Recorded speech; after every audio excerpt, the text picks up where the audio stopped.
2007-8ல இருந்து ஒர்க் பண்ணிருக்கீங்க போல இருக்கு. ஆமாங்க சார், ஆமாங்க சார். கரெக்ட்டுங்களா? ஆமாங்க சாரி, சார். மேக்ஸிமம் 2010ல 9ல ஒர்க் பண்ணிருப்பீங்க. ஓ 9 தாங்க சார். கரெக்ட். அதுல இருந்து ஒர்க் பண்றீங்க. Correct sir. சார். வேற யார் சார்? கொஞ்சம் இன்ட்ரோடியூஸ் பண்ணிக்கலாமே. கிளாஸ் ஆரம்பிக்கிற வரலையும். ஏன் என்னாச்சு? நிறைய பேர் லெஃப்டா வராங்க.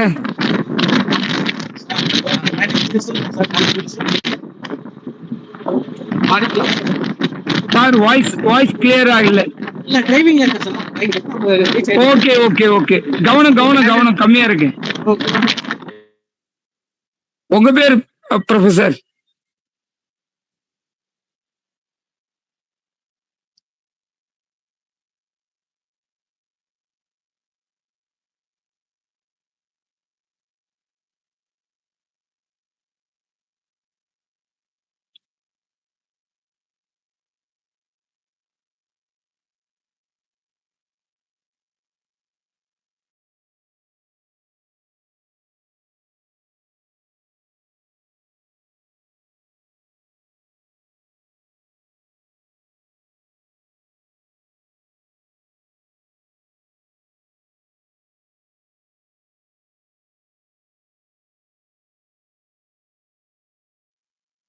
Vimal sir good evening. Revathi madam good evening.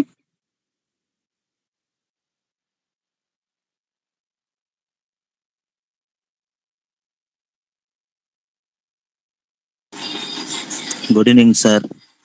எந்த காலேஜ் சார் நீங்க? கோயம்புத்தூர்ல ஒரு செல்ஃப் ஃபினான்ஸ். நீங்களும் கோயம்புத்தூரா? ஆமாங்க சார், ஆமா. பரவாயில்ல சார். எனக்கு ஆக்சுவலா கோயம்புத்தூர்ல சம்பத்னு ஒரு ஃப்ரெண்ட் இருக்காரு. ஆனா இப்ப அவர் எங்க இருக்காருன்னு தெரியல. பெங்களூர்ல இருக்காரு, கோயம்புத்தூர்ல இருக்காருன்னு தெரியல. வடவெள்ளி எம்ஜிஆர் நகர்ல தான் அவங்க வீடு, சொந்த வீடு. ஓகே ஓகேங்க சார். ஓகே. அவர் அநேகம் இந்த பேங்க், சிட்டி பேங்க் அப்படின்னு ஒரு இதுல ஒரு ஹையர் போஸ்ட்ல இருந்தாரு. சிட்டி பேங்க்னு ஒரு இன்டர்நேஷனல் பேங்க் அது. ஓகே ஓகே ஓகேங்க சார். ஆனா இப்ப அவரை கண்டுபிடிக்க முடியல. ஆனா கோயம்புத்தூர் ஃப்ரெண்ட்ஸா வந்திருக்கீங்க. ஓகே. Thank you sir. எத்தனை வருஷமா சார் ஒர்க் பண்றீங்க? சார் ஒரு 8 இயர்ஸ் ஆச்சுங்க சார். ஓகேங்க சார், ஓகேங்க சார். Thank you sir. நீங்க என்ன department sir? Commerce sir, commerce. Okay sir, thank you sir. Thank you sir, thank you. Thank you sir.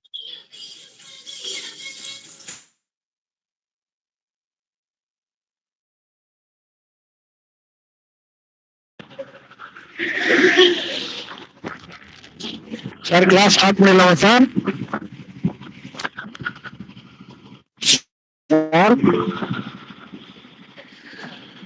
Hello sir கேக்குதுங்களா? சார் கேக்குதுங்களா? இப்ப கேட்குது சார். கிளாஸ் ஸ்டார்ட் பண்ணிடலாமா சார்? ஸ்டார்ட் பண்ணல. கேக்குதுங்களா? கேட்குது சார். சார் ஸ்டார்ட் பண்ணுங்க சார் கிளாஸ். சொல்லுங்க. ஒரு நிமிஷம் சார், ஒரே ஒரு நிமிஷம் இருங்க, இதோ வந்துடுறேன். Okay okay sir, okay sir.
Sir இன்னைக்கு 2 டாபிக் பார்க்க போறோம்.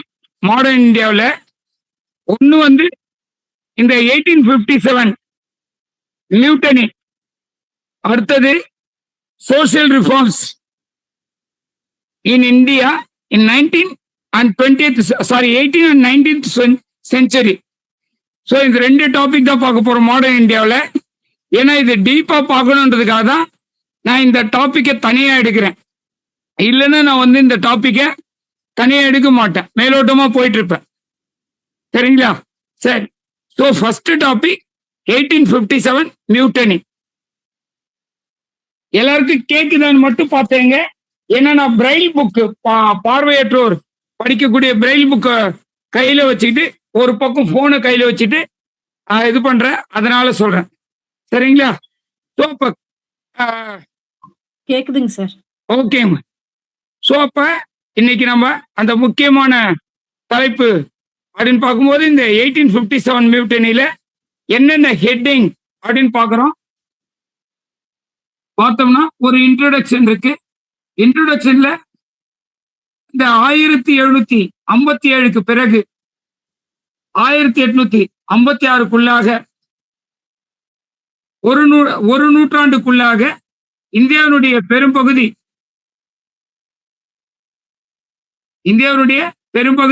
ஆங்கிலேயரின் கட்டுப்பாட்டின் கீழ் வந்தது. ஆங்கில கிழக்கிந்திய நிர்வாகத்தின் கீழ் கொண்டு வரப்பட்டது அப்படின்றது. கலகம் அல்லது புரட்சி அப்படிங்கிறது ஒரு சாதாரண வார்த்தை இல்லை. ஏன்னா ஏதோ ஒரு வகையில் பாதிக்கப்பட்டவங்க தான் அந்த மாதிரியான ஒரு தேவை, அல்லது தன்னுடைய உரிமை பாதிக்கப்பட்டிருக்குது, அல்லது தனக்கான சுதந்திரம் பாதிக்கப்பட்டிருக்குது அப்படிங்கிற போது அவங்களுடைய உரிமைக்காக அல்லது சுதந்திரத்துக்காக போராடக்கூடிய அந்த மக்கள் அல்லது அந்த சமூகம் அவங்களால உருவாக்கப்படக்கூடியது அந்த புரட்சி அல்லது கலகம் என்ற இந்த வார்த்தை. ஸோ இது ஆக்சுவலா பிரெஞ்சு புரட்சி 1789 பிரெஞ்சு புரட்சியும் 1776 அமெரிக்க சுதந்திர போரிலும் இந்த கலகம் அல்லது புரட்சி என்கிற வார்த்தை ஒரு சில பகுதிகளில் நடைமுறைப்படுத்தப்பட்டது. ஏன் ஒரு சில பகுதிகள்னா, இப்ப பாத்தீங்கன்னா 13 மாகாணங்கள் அமெரிக்காவில் அப்ப இருந்தது. 1776ல 13 மாகாணங்கள் அப்ப இருந்தது. ஸோ அப்ப அந்த மாகாணங்கள் எல்லாமே அமெரிக்க சுதந்திர போருக்காக ஆங்கிலேயர்கள் வந்து அமெரிக்காவை பெரும்பாலும் கைப்பற்றி தங்களுடைய கட்டுப்பாட்டின் கீழே வச்சிருந்ததுனால அவங்க என்ன பண்ணாங்க, அந்த போராட்டத்திற்கு, அந்த அமெரிக்க சுதந்திர போராட்டத்துக்கு ஒரு சில பகுதிகளில், குறிப்பா பென்சில்வேனியா, நியூ ஜெர்சி, மேரிலாண்ட் போன்ற பகுதிகள்லாம் கழகங்கள். இப்போ உதாரணமா பாத்தீங்கன்னா பாஸ்டன் துறைமுகத்துல என்ன பண்ணாங்க, ஆங்கிலேய கப்பல்களால் ஏற்றி செல்லப்பட்டு அமெரிக்காவில் விற்பதற்காக பயன்படுத்தப்பட்ட அந்த டீ கடல்ல கொட்டப்பட்டது. அத பாஸ்டன் தேநீர் விருந்துன்னு சொல்லுவாங்க. பாஸ்டன் தேநீர் விருந்து, டீ பார்ட்டி, பாஸ்டன் டீ பார்ட்டின்னு. இது எதுக்காகனா ஆங்கிலேயருடைய உற்பத்தி பொருட்களை புறக்கணிப்பது அப்படிங்கிற ஒரு நிகழ்வை மையப்படுத்தி அமெரிக்காவில் நடந்த பாஸ்டன் தேநீர் விருந்து. சரியா? அதே சமயத்துல இங்க பிரான்ஸ்ல 1789ல மேரி அண்டானைட் அவங்க வந்து யாரு, 16ஆம் லூயியின் மனைவி. அவங்களுடைய அந்த தீவிரமான அந்த எதிர்ப்பின் இராணுவ நடவடிக்கையின் காரணமாக மக்கள் சாப்பாட்டுக்கு கூட வழி இல்லாம கஷ்டப்படுறாங்க. இராணுவ வீரர்களே என்ன பண்றாங்க, மக்கள் பக்கம் சேர்றாங்க. அந்த மாதிரி சேரும்போது பாஸ்டில் சிறைச்சாலை தூக்கி தரைமட்டமாக்கப்படுவதுடன் அரண்மனை, வெசைல்ஸ் அரண்மனையும் இன்னைக்கு ஒரு கண்காட்சி பகுதியாக இருக்கிறது. அந்த மாதிரி ஒரு நிலையில இருக்கக்கூடிய அந்த பகுதி என்னவா இருக்குது, இந்த புரட்சி, பிரெஞ்சு புரட்சி, அந்த வெசல்ஸ் அரண்மனை எல்லாம் தகர்க்கப்படுவதற்காக காரணமாக அமைந்துள்ளன. சோ அந்த மாதிரியான ஒரு நிலையில்தான் இந்தியாவிலும் இந்த சிப்பாய் கழகம், ஆங்கிலேயர்கள் எத்தனை ஆண்டு காலம் நம்மை ஆட்சி செய்வார்கள் என்ற ஒரு நிலையில அந்த புரட்சி ஏற்படுகிறது. ஆனா டைரக்டா ஒரே நேரத்துல புரட்சி ஏற்படல. டைரக்டா ஒரே நேரத்துல 1857 57 அப்ப அதுக்கு முன்னாடி என்ன மாதிரியான புரட்சி நடந்திருக்கும்னு நினைக்கிறீங்க? 1757க்கு முன்னாடி ஒரு முக்கியமான புரட்சி நடந்தது. வீரபாண்டிய கட்டபொம்மன், புலித்தேவன்லாம் ஒரு பக்கம் இருக்கட்டும், அவங்களாம் ஒரு பகுதி அளவுல தங்களுடைய பகுதியை பாதுகாத்துக் கொள்வதற்காக கூட இந்த ஆங்கிலேயருக்கு எதிராக போராடி இருக்கலாம், ஆயுதம் ஏந்தி போராடி இருக்கலாம். அதுக்கு முன்னாடி ஒரு நிகழ்ச்சி நடந்தது. அதாவது 1800க்கு பிறகு ஒரு புரட்சி நடந்தது. என்ன புரட்சி? வேலூர் புரட்சி. Very good, very good. Vellore புரட்சி. அதுக்கப்புறம் வேற எந்தெந்த பகுதிகளில் இது மாதிரி கலகம் நடந்தது அல்லது புரட்சி நடந்தது? ஆனா வேலூர் புரட்சி போன்ற ஒரு மிக பெரிய அளவுல மற்ற புரட்சிகள்ல நடக்கல. ஏன்னாக்கா அந்த அளவுக்கு அது வரலாற்றில் பதிவு செய்யப்படவில்லை.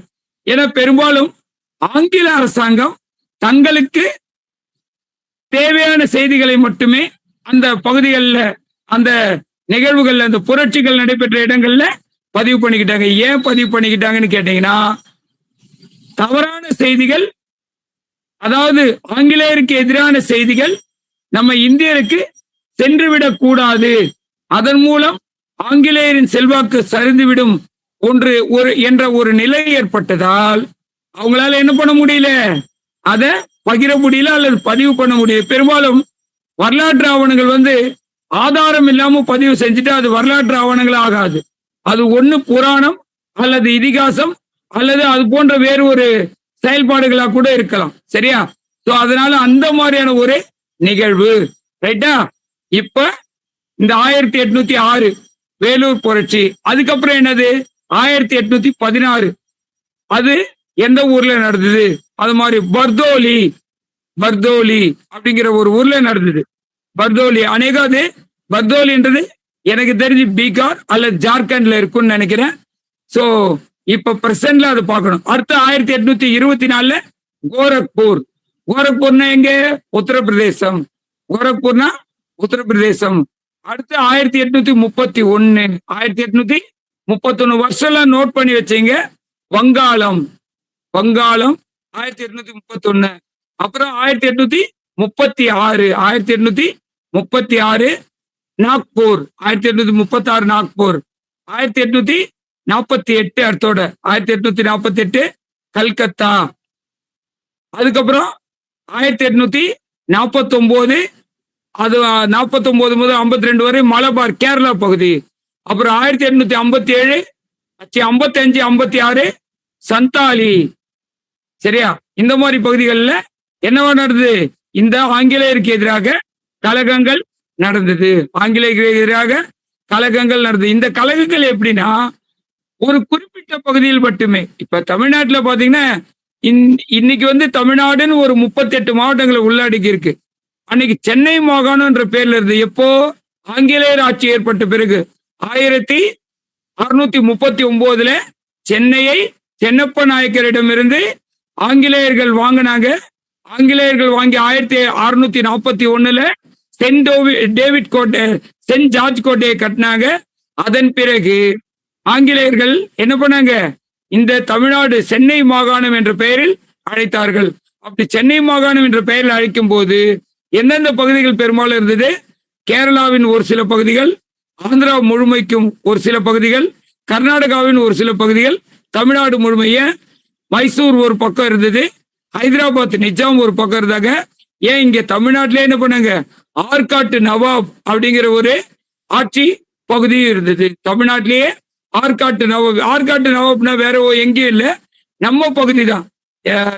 அதாவது என்ன சொல்றது, வேலூர், ராணிப்பேட்டை, இந்த திருவண்ணாமலை, இங்க செங்கல்பட்டு, காஞ்சிபுரம் பகுதிகள் தான் இந்த ஆற்காட்டு நவாப் ஆட்சி செய்த பகுதிகள் அப்படிங்கிற ஒரு செய்தியை உங்களுக்கு ஷேர் பண்றேன். சரியா? ஆற்காட்டு நவாப்ன்றது வேற எதுவும் கிடையாது. ரைட்டா? சோ இப்படி இருந்த இந்த பகுதி இவங்க எல்லாம் என்ன பண்றாங்க? கொஞ்சம் கொஞ்சமா இந்த பகுதிகளில் இருந்தவங்க ஆங்கிலேயருக்கு எதிராக செயல்பட ஆரம்பிச்சாங்க. குறிப்பா ஆங்கிலேயருக்கு ஆதரவாக ஆற்காட்டு நவாப் இருந்து பிற்காலத்துல அவருக்கு எதிராகவே ஆங்கிலேயர்கள் செயல்பட தொடங்கியதுனால என்ன பண்ணாங்க? கலகம் ஏற்படுத்துவதற்கு அவரும் ஒரு காரணமாக இருந்தாங்க. அப்பதான் என்னது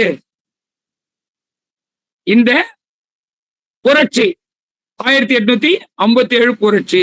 அதாவது பொதுவா இந்த சில பகுதிகள்லாம் இருந்ததுலாம் ஒரே குமுறலா மக்கள் மனசுல இருந்து வெளிப்பட்டது.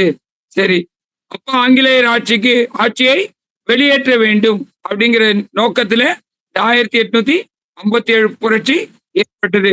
அதுக்கு நமக்கு தமிழ்நாட்டுல பாத்தீங்கன்னா வீரபாண்டிய கட்டபொம்மன், மருது சகோதரர்கள், புலித்தேவன், அதுக்கப்புறம் ராணி மங்கம்மா, ராணி மங்கம்மால வீரமங்கை வேலு நாச்சியார், அவங்களுடைய படை தளபதிகளான குயிலி, அதுக்கப்புறம் வடிவு, இவங்க எல்லாரும் சேர்ந்து என்ன பண்ணாங்க, எல்லாமே இந்திய கூட்டணிவு, தென்னிந்திய கூட்டணிவுன்னு ஒரு அமைப்பை ஏற்படுத்தினாலும் இவங்களால செய்ய முடியாத ஒரு நிகழ்வு எங்க நடந்தது? 1806 வேலூரில் தொடங்கியது.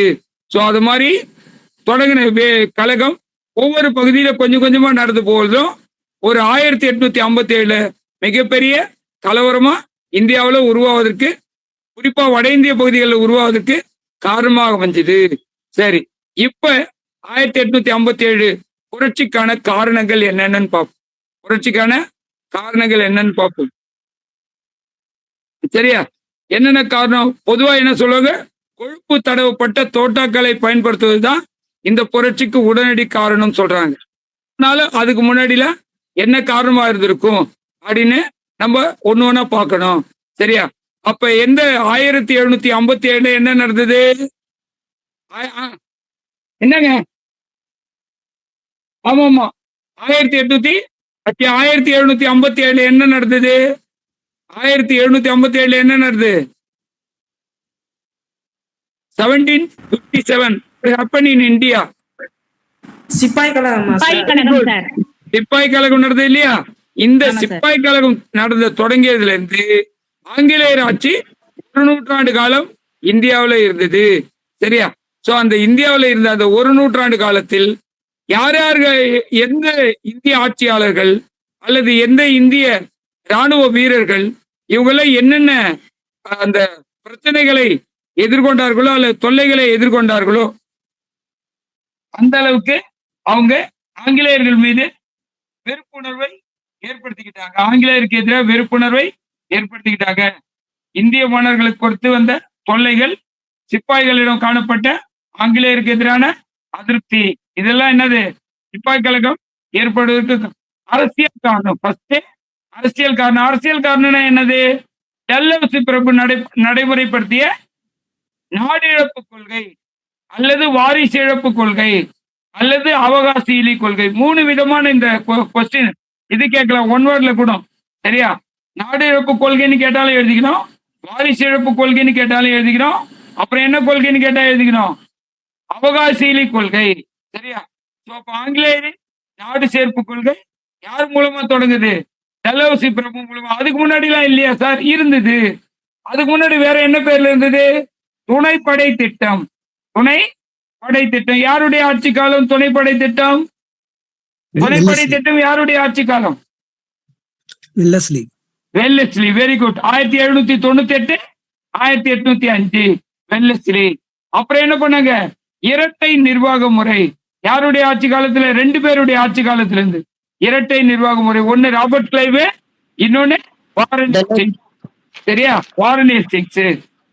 சரியா? சோ அப்ப ஃபர்ஸ்ட் இந்த பேர்ல எல்லாம் இருந்தாலும் இந்த பேர்ல ரொம்ப பெருசா வரல. ஆனா என்ன பண்ணாங்க? 1848 இருந்து 1856 வரையும் இந்தியாவை ஆட்சி செய்த டல்ஹவுசி பிரபு நடத்திய நாடு இழப்பு கொள்கை திட்டம் தான் இந்த ஆங்கிலேயர் ஆட்சி மீது ஏற்பட்ட வெறுப்புணர்வுக்கு முக்கிய காரணம்.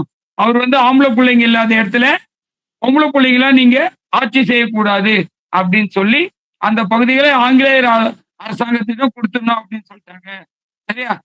அதுக்கப்புறம் 1848க்கும் 1856க்கும் இடையில ஆங்கில கிழக்கிந்திய வாணிக நிறுவனத்தின் தலைவராக இருந்த இந்த கவர்னர் ஜெனரல் டல்ஹவுசி பிரபு என்ன பண்ணாங்க? நாடு சேர்ப்பு கொள்கையில இந்த என்னென்ன பகுதிகள் சேர்த்தாங்க அப்படின்னு பாத்தீங்கன்னா,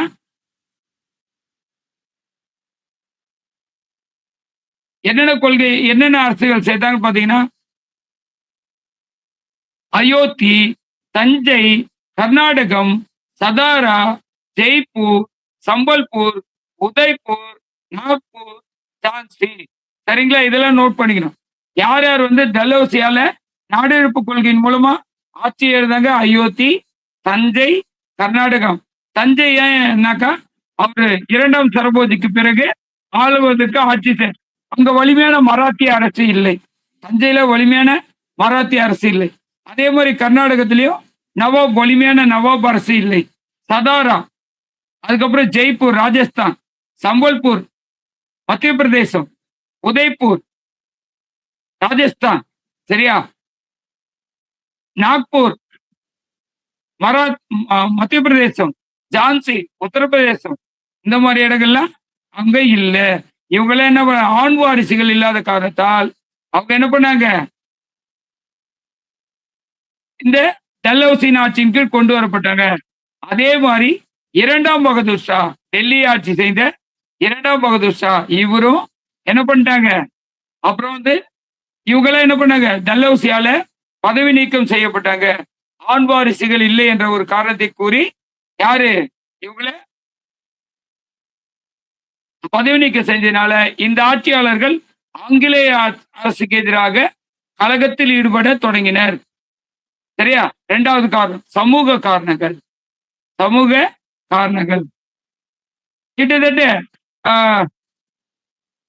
பல நூற்றாண்டுகளாக என்ன பண்ணாங்க, இந்த பீகார்ல ஒரு கொள்ளை கூட்டத்தினர் இருந்தாங்க. அவங்களுக்கு பேர் என்ன வச்சோம், நம்ம கொள்ளை கூட்டத்துக்கு ஒரு பேர் வச்சோம். பீகார்ல இருந்த ஒரு கொள்ளை கூட்டத்துக்கு. அந்த கொள்ளை கூட்டம் யாரு? பிண்டாரிகள். பிண்டாரிகள். இந்த பிண்டாரிகளை யார் அடக்கந்து? ஹேஸ்டிங்ஸ் பிரபு. அவரு 1805 இருந்து 1813 வரை இந்தியாவினுடைய ஆங்கில கிழக்கிந்திய வணிக நிறுவனத்தினுடைய நிர்வாக தலைவராக இருந்தார். இவர் தான் என்ன பண்ணாரு, பிண்டாரிகளை ஒழிக்க வேண்டும் அப்படின்னு ஒரு திட்டம் போட. இவங்க யாருன்னா கொள்ளை கூட்டத்தினர். இப்ப போன வாரம் கூட ஒரு செய்தி சொன்னேன் உங்களுக்கு, போன கிளாஸ்ல என்ன செய்தி சொன்ன, 2005 ஜனவரி 9ஆம் தேதி சுதர்சன் அப்படிங்கிற ஒரு எம்எல்ஏ திருவள்ளூர் மாவட்டத்துல கொலை செய்யப்பட்டார். யார்? இந்த பீகார் கொள்ளை கூட்டத்தவரால் தான் கொலை செய்யப்பட்டார். அவங்களுக்கு தான் இப்ப தண்டனை கொடுத்தாங்க அப்படின்னு சொன்னோம் இல்லையா? அது மாதிரி 13 பேருக்கு தண்டனை கொடுத்தாங்க. மீதி ஒரு 8 பேர் அங்க ஜெயிலே இறந்துட்டாங்க அப்படின்னு சொன்ன. 21 பேரை தமிழ்நாடு போலீஸ், அப்பெல்லாம் ஜெயலலிதா வந்து என்ன பண்ணாங்க, போலீஸ்காரர்களுக்கு முழு அதிகாரம் கொடுத்திருந்தாங்க. ஸோ அதனால ஈஸியா அவங்கள அரெஸ்ட் பண்ணி அந்த மாநிலத்துல பிடிக்க முடியாதவங்கள தமிழ்நாட்டு போலீஸ்காரங்க பிடிச்சாங்க. ஸோ அந்த மாதிரி பிடிச்சி என்ன பண்ணாங்க, இப்ப அவங்களுக்கு தண்டனை கொடுத்துருக்காங்க. இந்த மாதிரி கொள்ளை கூட்டத்தவர்கள் என்ன பண்ணாங்க, ஆங்கிலேயர் ஆட்சி காலத்தில் கூட அவங்க தங்களுடைய கொள்ளை இதை வந்து விடல. அதனால்தான் என்ன பண்ணாங்க, இவங்களை கட்டுப்படுத்தணும்னு பெரிய ராணுவ நடவடிக்கைகள். எப்ப அமித்ஷா எப்படி சொன்னாரு, நாங்க மாவோயிஸ்டுகளை வளர விட மாட்டோம் அப்படின்னு சொல்லி மத்திய பிரதேசம், பீகார், ஜார்க்கண்ட், அப்புறம் வெஸ்ட் பெங்கால் இந்த மாதிரி பகுதிகளில் இருக்கக்கூடிய சத்தீஸ்கர், இந்த மாதிரி பகுதிகளில் இருக்கக்கூடிய ஒடிசா, இந்த மாதிரி பகுதிகளில் இருக்கக்கூடிய மாவோயிஸ்டுகளை இப்ப வந்து சரணடைய வைக்கிறாங்க.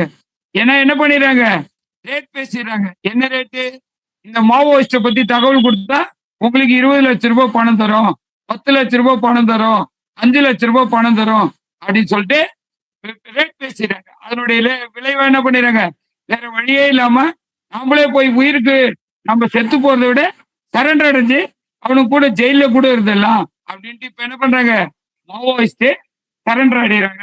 அத மாதிரி இந்த பிண்டாரிகளை இது பண்ணி பிடிக்கிறாங்க. சரியா? அதே மாதிரி இந்த இந்தியாவில் ஆட்சி செஞ்ச ஆப்கானியர்கள், டெல்லி சுல்தானியர்கள், முகலாயர்கள் என்ன பண்ணாங்க, வரி வசூல் பண்ணாங்க. எதுக்காக, எந்த நோக்கத்துக்காக வரி வசூல் பண்றோம், நம்ம எந்த நோக்கத்துக்காக வரி வசூல் பண்றோம்? வரி வசூல் எதுக்காக செய்யப்படுகிறது? பொதுவா நான் பழைய ஆட்கள் கேட்கல, இந்த மன்சப்தாரி முறை இந்த இதுக்காக கேட்க மாட்டோம். For what purpose we are collecting the tax from people of India? சொல்லுங்க. மக்கள் நல திட்டங்களுக்காக. அப்புறம் வேற மக்கள் நல திட்டங்கள், இன்னொரு பேர் அதுக்கு சொல்லமே, நாட்டின் வளர்ச்சி, டெவலப்மெண்ட் ஆஃப் அவர் கண்ட்ரி இல்லையா? ரெண்டு நோக்கங்கள், நாட்டினுடைய வருவாயை பெருப்பதற்கு. ரைட், சரி, வெரி குட். அப்ப இந்த காமர்ஸ் படிக்கிறவங்களுக்கு இதெல்லாம் நிறையவே தெரியும். ஏன்னா நாமெல்லாம் அதுல போட்டியிட முடியாது, புலிகள் கிடையாது. இந்த காமர்ஸ் படிக்கிறவங்க கொஞ்சம் நிறைய விஷயங்கள், இந்த டாக்ஸ் அண்டு பேமெண்ட் அந்த இதெல்லாம் அவங்கள அச்சுக்கிறதுக்கு ஆள் கிடையாது. மற்றவங்களாம் கூட தெரியாது. இந்த வரி வசூல்ல என்ன பண்றாங்க? 1 மக்கள் நல திட்டங்கள், 2 வருவாய் பெருக்கம். சொல்லுங்க சார். வரிய வாங்கிட்டு ராணுவத்துக்கும் செலவிடுவாங்க. அடுத்து வந்து பப்ளிக் வந்து ஸ்கூல் கட்டுறது, ஹாஸ்பிட்டல் கட்டுறது, டிரான்ஸ்போர்ட், இதுக்கெல்லாம் செப்பரேட் இன்கம் கிடையாது. All taxes should be public. இது வந்து எதெல்லாம் மக்களுக்கு தேவைப்படாத பேசிக் நீட்ஸ் ஃபுல் பண்றது, இந்த தெருவிளக்கு கொடுக்குறது, வீடு கொடுக்கறது, உடை கொடுக்கறது, இதெல்லாம் கவர்மெண்ட்ல பண்ணலாம். அதனாலதான் சொல்றேன், நான் காமர்ஸ் படிச்சவங்களுக்கு தான் இந்த விஷயம் எல்லாம் தெரியும், நம்மளை விட. நீங்க காமர்ஸா? ஆமா சார், ஆமா சார், காமர்ஸ் சார். இல்ல, அதான் சொல்றேன், இந்த காமர்ஸ் எக்கனாமிக்ஸ் டீம் அடிச்சுக்கிறதுக்கு ஆள் கிடையாது. எப்படியா இருந்தாலும் நீங்களா உள்ள வந்துருங்க, கவலையே படாதீங்க. சரிங்களா? சரி. சோ அப்ப இந்த இதே மாதிரிதான் இந்த டெல்லி சுல்தானியர்கள், ஆப்கானியர்கள் வேற ஒண்ணும் இல்ல, நம்ம டெல்லி ஆட்சி செய்த 5 வம்ச ஆட்சியாளர்களும் துருக்கி நாட்டை சார்ந்தவர்கள் அல்லது ஆப்கானியர்கள் சொல்லுவோம். அதே மாதிரி முகலாயர்கள் பெரும்பாலும் ஆப்கானியர்கள் தான். ஏன்னா அக்பரே இதுல தானே பிறந்தாரு, ஆப்கானிஸ்தான்ல காபூல்ல தானே பிறந்தாரு, அமர்கோட்டையில தானே பிறந்தாரு. சோ அதனால அந்த மாதிரி முஸ்லிம்களும் ஆட்சி, அந்த மராத்தியர்கள் இவங்க எல்லாமே ஆட்சி செய்யும் போது என்ன பண்ணாங்க? பல்வேறு பெயரிலான வரிகளை வசூல் செய்தார்கள். குறிப்பா இந்து சமயத்தை சார்ந்தவர்கள் மீது கூட ஜெஸ்ஸியா வரியை வசூல் செய்தார்கள். மராத்தியர்கள் பாத்தீங்கன்னா சர்தேஷ் முகி சவுத் அப்படின்னு 2 விதமான வரிகளை வசூல் செய்தார்கள். இது மாதிரி வசூல் செய்யப்பட்ட வரிகள் நாட்டின் வளர்ச்சிக்காகவும் அந்த மக்களின் நலத்திட்டங்களுக்காகவும் பயன்படுத்தப்பட்டது. ஆனால் வேற என்ன வேலை நடந்தது? ஆங்கிலேயர்கள் காலகட்டத்தில் வசூல் செய்யப்பட்ட வரிகள் என்னவோ பயன்படுத்தப்பட்டது? மிக ஆயிரக்கணக்கான கிலோமீட்டர் தொலைவில் உள்ள இங்கிலாந்து நாட்டின் வளர்ச்சிக்கும், அதே மாதிரி இங்கிலாந்தின் சார்பில் இந்தியாவை ஆட்சி செய்த நிர்வாக பொறுப்பாளர்களின் வளர்ச்சிக்கும் பயன்படுத்தப்பட்டது. குறிப்பா ஆங்கில கிழக்கிந்திய வாணிக நிறுவனத்தின் நிர்வாக பொறுப்பாளர்களாக இருந்தவர்கள் ஒரு சிலரே ஆயினும் அவங்க என்ன பண்ணாங்க?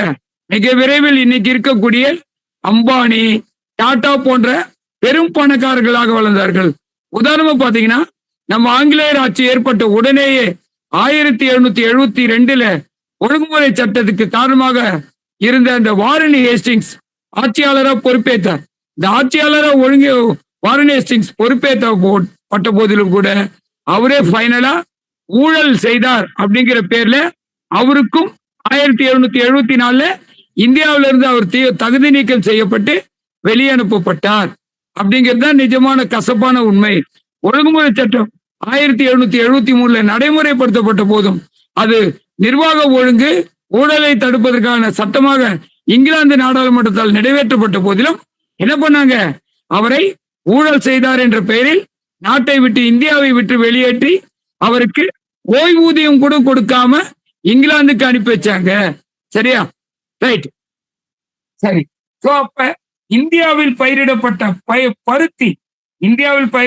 பருத்தி மூலப்பொருளாக என்ன எடுத்து செல்லப்பட்டு இங்கிலாந்துல உடையா தயாரிக்கப்பட்டு, இந்த பொருட்கள் இந்தியாவில் மறுபடியும் என்ன பண்ணாங்க? இங்க விற்பனை செய்யறதுக்கு கொண்டு வந்தாங்க. அந்த மாதிரியான ஒரு நிகழ்வு இங்கிலாந்து ஆங்கில கிழக்கிந்திய வாணிக நிறுவனத்தால் நடைமுறைப்படுத்தப்பட்டது. அப்ப இது மட்டும் இல்லாம வேற என்ன பண்ணாங்க? இந்தியாவில இந்த என்ன பண்ணாங்க? டீ எஸ்டேட் போட்டாங்க, சணல் போட்டாங்க. சரிங்களா? சணல் போட்டாங்க, டீ போட்டாங்க. பயிர்களுக்கு, விளைநிலங்களுக்கு பதிலாக வேற என்ன பண்ணாங்க? இந்த மாதிரி செயல்பாடுகள்ல இந்திய விவசாயிகள் வற்புறுத்தப்பட்டனர். ரைட்டா? ஒரு நிமிஷம் இருங்க.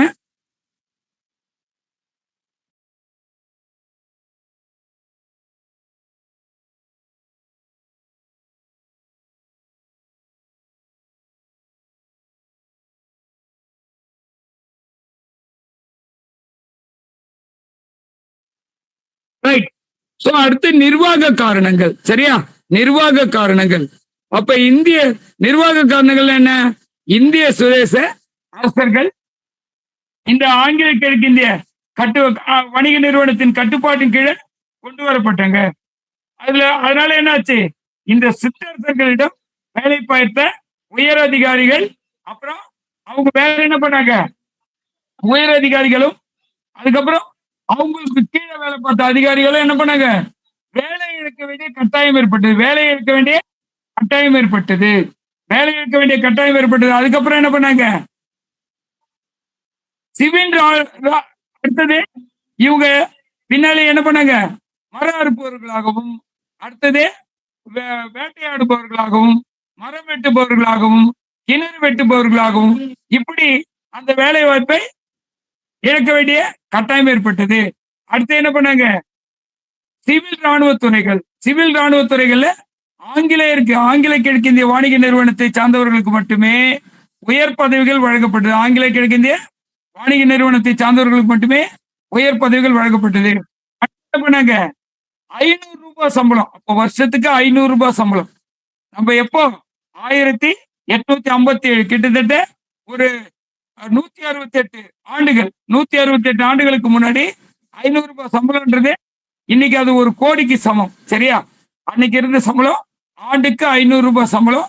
அந்த 500 ரூபாய் சம்பளத்துக்கு கீழே தான் இந்தியருக்கு சிவில் மற்றும் ராணுவ துறைகள்லயும் பதவிகள் வழங்கப்பட்டது. குறிப்பா சிப்பாய் பதவி, அதுக்கப்புறம் சர்தார், அமீன் போன்ற பதவியும் யாருக்கு வழங்கப்பட்டது? நம்ம இந்திய ஆட்களுக்கு வழங்கப்பட்டது. சரியா? இதெல்லாம் என்னாச்சு? புரட்சிக்கு வழிவகுத்தது. அடுத்தது என்ன? திறமையற்ற நிர்வாகம். திறமையற்ற நிர்வாகம். ஆங்கில கிழக்கிந்திய வாணிக நிறுவனம் என்ன பண்ணாங்க? சிக்கன நடவடிக்கை அப்படிங்கிற பேர்ல இன்னைக்கு மத்திய அரசாங்கம், மாநில அரசாங்கம், அதாவது நரேந்திர மோடி, அதுக்கப்புறம் இங்க ஸ்டாலின் எல்லா வேலையும் பண்ணிட்டு இருக்காங்க. பாத்தீங்களா? நீங்க ரெக்கார்ட் பண்ணி கூட வாய்ஸ் நோட் போடுங்க. இந்த வீடியோ கூட சிஎம் ஸ்டாலினுக்கு அனுப்புங்க. நானே சொல்றேன். ஏன்னா இன்னைக்கு இருக்கிற வயிற்றுல கட்டாயம் இந்த வீடியோ நீங்க யாரும் போடணும். ஏன்னா இன்னைக்கு சிக்கன நடவடிக்கைன்ற பேர்ல பல பேருடைய வயிற்றுல இருக்காங்க. காரணம் வேலை இழப்பு. பல பேருக்கு ஒரு ஆள் செய்ய வேண்டிய வேலையை 4 ஆள் செய்ய வேண்டிய வேலையை ஒரு ஆள் கிட்ட கொடுத்து ஆன்லைன் அப்படிங்கிற பேர்ல, தொழில்நுட்ப வளர்ச்சின்ற பேர்ல எல்லாருக்குமே டெக்னிக்கல் தெரியுமா? எல்லாருக்குமே டெக்னிக்கல் தெரியுமா? தெரியாதவங்களே எத்தனை பேர் இருப்பாங்க. அவங்க செஞ்சுக்கிட்டு இருந்த வேலையை பறிச்சு நீ என்ன பண்ற? ஆன்லைன் ஆக்குபைடு அப்படின்னு ஒரு பேர்ல ஒரே ஆள்கிட்ட ஒப்படைச்சு 10 பேர் வேலை செய்ய வேண்டிய வேலையை 2 நாள்ல முடிக்கணும்னு ஒரு ஆளை டார்ச்சர் பண்ணா அவன் ஏன் சூசைட் பண்ணிக்க மாட்டான்? இதைதான் ஆங்கில கிழக்கிந்திய வாணிக நிறுவனம் செஞ்சாங்க. இன்னைக்கு இவன் செய்யற வேலைய, இன்னைக்கு நரேந்திர மோடி செய்யற வேலையும் ஸ்டாலின் செய்யற வேலையும் அன்னைக்கு அங்க செஞ்சாங்க. சரியா? ஆங்கில கிழக்கிந்திய வாணிக நிறுவனம் செஞ்சாங்க. நீ வீடியோ எடுத்து போடுறதுக்காக இது சொல்றேன். சரியா? சிஎம் செல்லுக்கு போன அந்த ஆள் என்னை கூப்பிட்டு கேட்கணும். இருக்கிற காண்டு ஃபுல்லா காட்டணும் அவர்கிட்ட. சரியா? ஓட்டு வேணும்னா என்கிட்ட கேட்கட்டும். ஓட்டு வேணும்னா போட்டோம். எப்படி இருந்தாலும் கேட்கதான் செய்வாங்க. நான் எங்க பிளைண்ட் பிள்ளைங்கிட்ட எல்லாம் சொல்லிட்டேன். எவனும் அதிமுகவும் போடாதீங்க, திமுகவும் போடாதீங்கடான்ட்டேன். நீ வேற யாருக்கு வேணாலும் போட்டுக்க அப்படின்னே சொல்லிட்டேன். எனக்கு அவ்வளவு இப்போ மன உளைச்சல்ல இருக்கேன். ரைட். அடுத்தது இந்த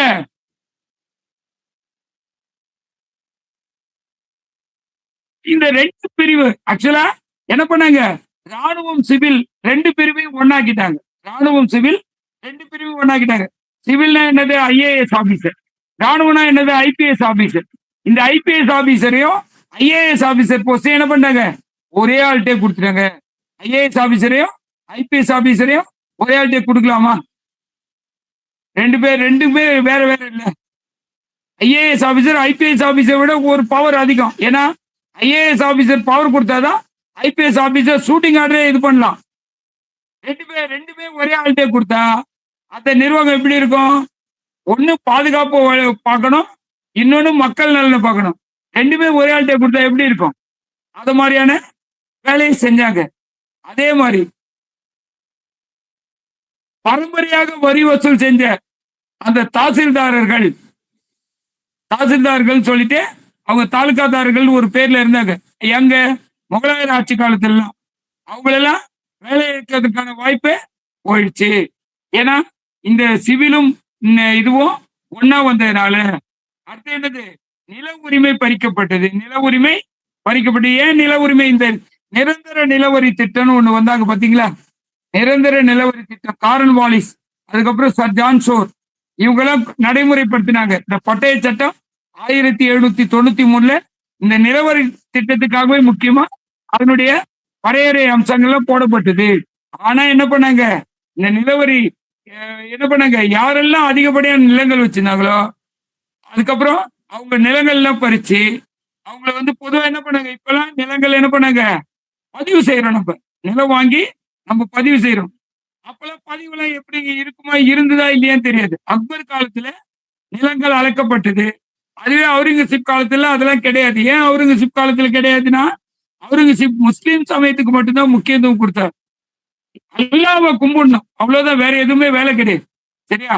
அதனால என்ன ஆச்சு, அப்பெல்லாம் இந்த ஆட்சியாளர்களுக்குள்ள ஆட்சி போட்டிலாம் வந்தது. அதனால இந்த ஆங்கிலேயர்கள் ஆட்சி ஏற்பட்ட உடனே நிலங்கள் எல்லாமே என்ன பண்ணாங்க, ஏலம் விட பறிக்கப்பட்டது. பறிக்கப்பட்ட நிலங்கள் ஏலம் விடப்பட்டது. குறிப்பா நில உரிமை குழுன்னு ஒண்ணு உருவாக்கப்பட்டு அது மூலமா என்ன பண்ணாங்க, கிட்டத்தட்ட 2 லட்சம் ஏக்கர் 2 லட்சம் ஏக்கர் நிலங்கள் பறிமுதல் செய்யப்பட்டு ஏலம் விடப்பட்டது. இத்தகைய நடவடிக்கை காரணமா என்ன பண்ணாங்க, நிலமின்றி அந்த நிலச்சுவாந்தர்கள்லாம் ஏழ்மை நிலைக்கு தள்ளப்பட்டாங்க. யாரெல்லாம் நிலச்சுவாந்தர்களா இருந்தாங்களோ அவங்களாம் ஏழ்மை நிலைக்கு தள்ளப்பட்டாங்க. சோ அதுவும் ஒரு காரணம். அடுத்தது என்னது, பாரபட்சமான நீதிமுறை. பாரபட்சமான நீதிமுறை.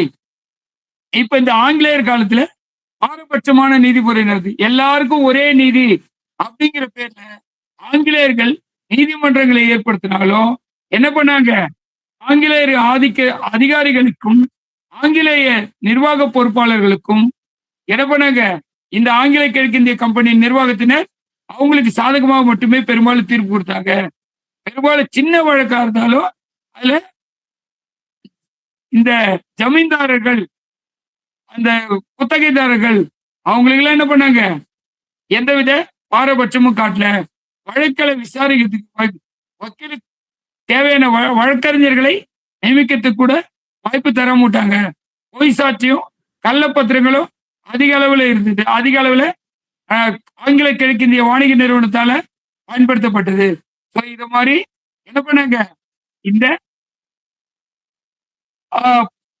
1857 புரட்சிக்கு வழிவகுத்தது. அடுத்தது என்ன பண்ணாங்க, சமய காரணங்கள். இந்த சமய காரணங்கள்னா என்னது, இந்து முஸ்லிம்கள் அவங்கள ஒன்னா சேர விடக்கூடாது அப்படிங்கிற நோக்கத்துல இந்த ஆங்கில கிழக்கிந்திய கம்பெனிகள் அந்த ஆட்சியாளர்கள் என்ன பண்ணாங்க, அவங்களுக்கு பல்வேறு விதமான கட்டுப்பாடுகள், குறிப்பா ராணுவ வீரர்களா இருந்தவங்களுக்கு கட்டுப்பாடு விதிக்கப்பட்டது.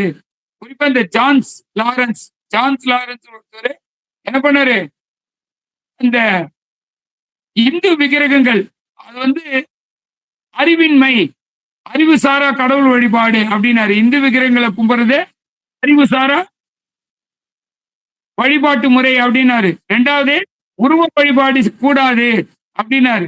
இவர் யார் அதை சொல்றதுக்கு அப்படின்னு இந்துக்கள் கேட்டாங்க. அடுத்தது வாரிசுரிமை.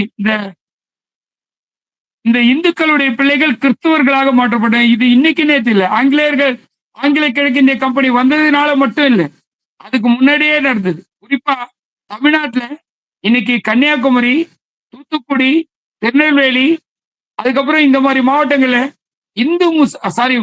கிறிஸ்டியன் நிறைய இருக்கிறதுக்கும், அதே மாதிரி சிவகங்கை, ராமநாதபுரம் இது மாதிரி மாவட்டங்கள்ல முஸ்லிம்கள் நிறைய இருக்கிறதுக்கும் காரணமே ஒண்ணு மதமாற்ற நடவடிக்கை இருந்தது.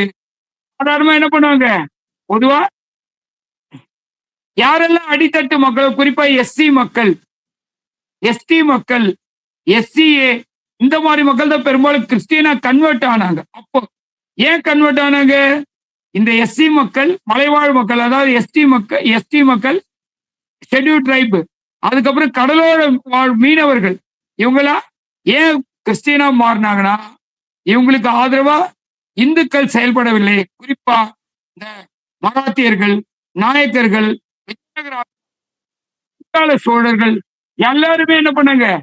தாழ்த்தப்பட்டவர்களை அல்லது கடலோர வாழ் மீனவர்களை கண்டுக்கவே இல்லை. அவங்களுடைய வளர்ச்சியில அதிக கவனம் செலுத்தவில்லை. அதன் காரணமா என்ன பண்ணாங்க? அவங்க யாரெல்லாம் ஐரோப்பிய நாடுகள்ல இருந்து வந்தாங்களோ, குறிப்பா போர்ச்சுகீசியர்கள், இன்னைக்கு கோவாலேயே கிறிஸ்டியன்ஸ் அதிகமா இருக்காங்க. அதனாலதான் அவங்க இருக்காங்க. ஏன்னா அவங்கள போர்ச்சுகீசியர்கள் அங்க இருந்த நிறைய பேர் கடலோர பெரும்பாலும் மீனவர்கள் தான் இருக்காங்க. ஸோ அந்த மாதிரி இருந்ததனுடைய காரணமா இங்க இந்த தாழ்த்தப்பட்டவர்களையும் மீனவர்களையும் கிறிஸ்தவர்களாக மாற்றுறாங்க. ஏன் கிறிஸ்தவர்களாக மாற்றுறாங்கன்னா, அவங்க சொல்றதை செஞ்சா உடனே அவங்களுக்கு எல்லா வசதியும் செஞ்சு கொடுத்தாங்க. ஒரே வார்த்தை என்ன, கிறிஸ்டியன் இந்த போர்ச்சுகீசியர்கள், ஆங்கிலேயர்கள் எல்லாருமே என்ன சொன்னாங்க? நான் உனக்கு ஹெல்ப் பண்ண, நீ எனக்கு என்ன பண்ணும்? நான் சொல்வதை செய்யணும். சொல்லுங்க சாமி, என்ன செய்யணும்? நீ ஆண்டவராகிய இயேசு கிறிஸ்துவ கும்பிடணும். நீ ஆண்டவராகிய இயேசு கிறிஸ்துவ கும்பிடணும்.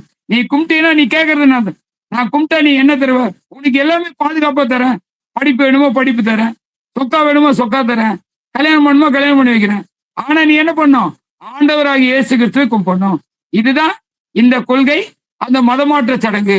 இதுக்கு இங்கிலாந்து ஆங்கில கிழக்கிந்திய வாணிக நிறுவனம் மிக முக்கியமான ஒரு முக்கியத்துவம் கொடுத்தாங்க.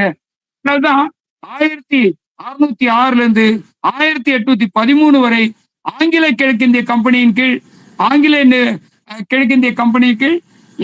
ஆங்கில கல்வியானது கிறிஸ்துவ மதத்திற்கு மட்டுமே முக்கியத்துவம் அளித்து கிறிஸ்துவ கல்வி போதகர்களால் நடத்தப்பட்டது. கிறிஸ்துவ கல்வி போதகர்களால் ஆங்கில பொதுக்கல்வி நடத்தப்படாமல் மதம் சார்ந்த கல்வி நடத்தப்பட்டது. சரியா? அதே மாதிரி சொத்துக்கள் என்ன பண்ணாங்க?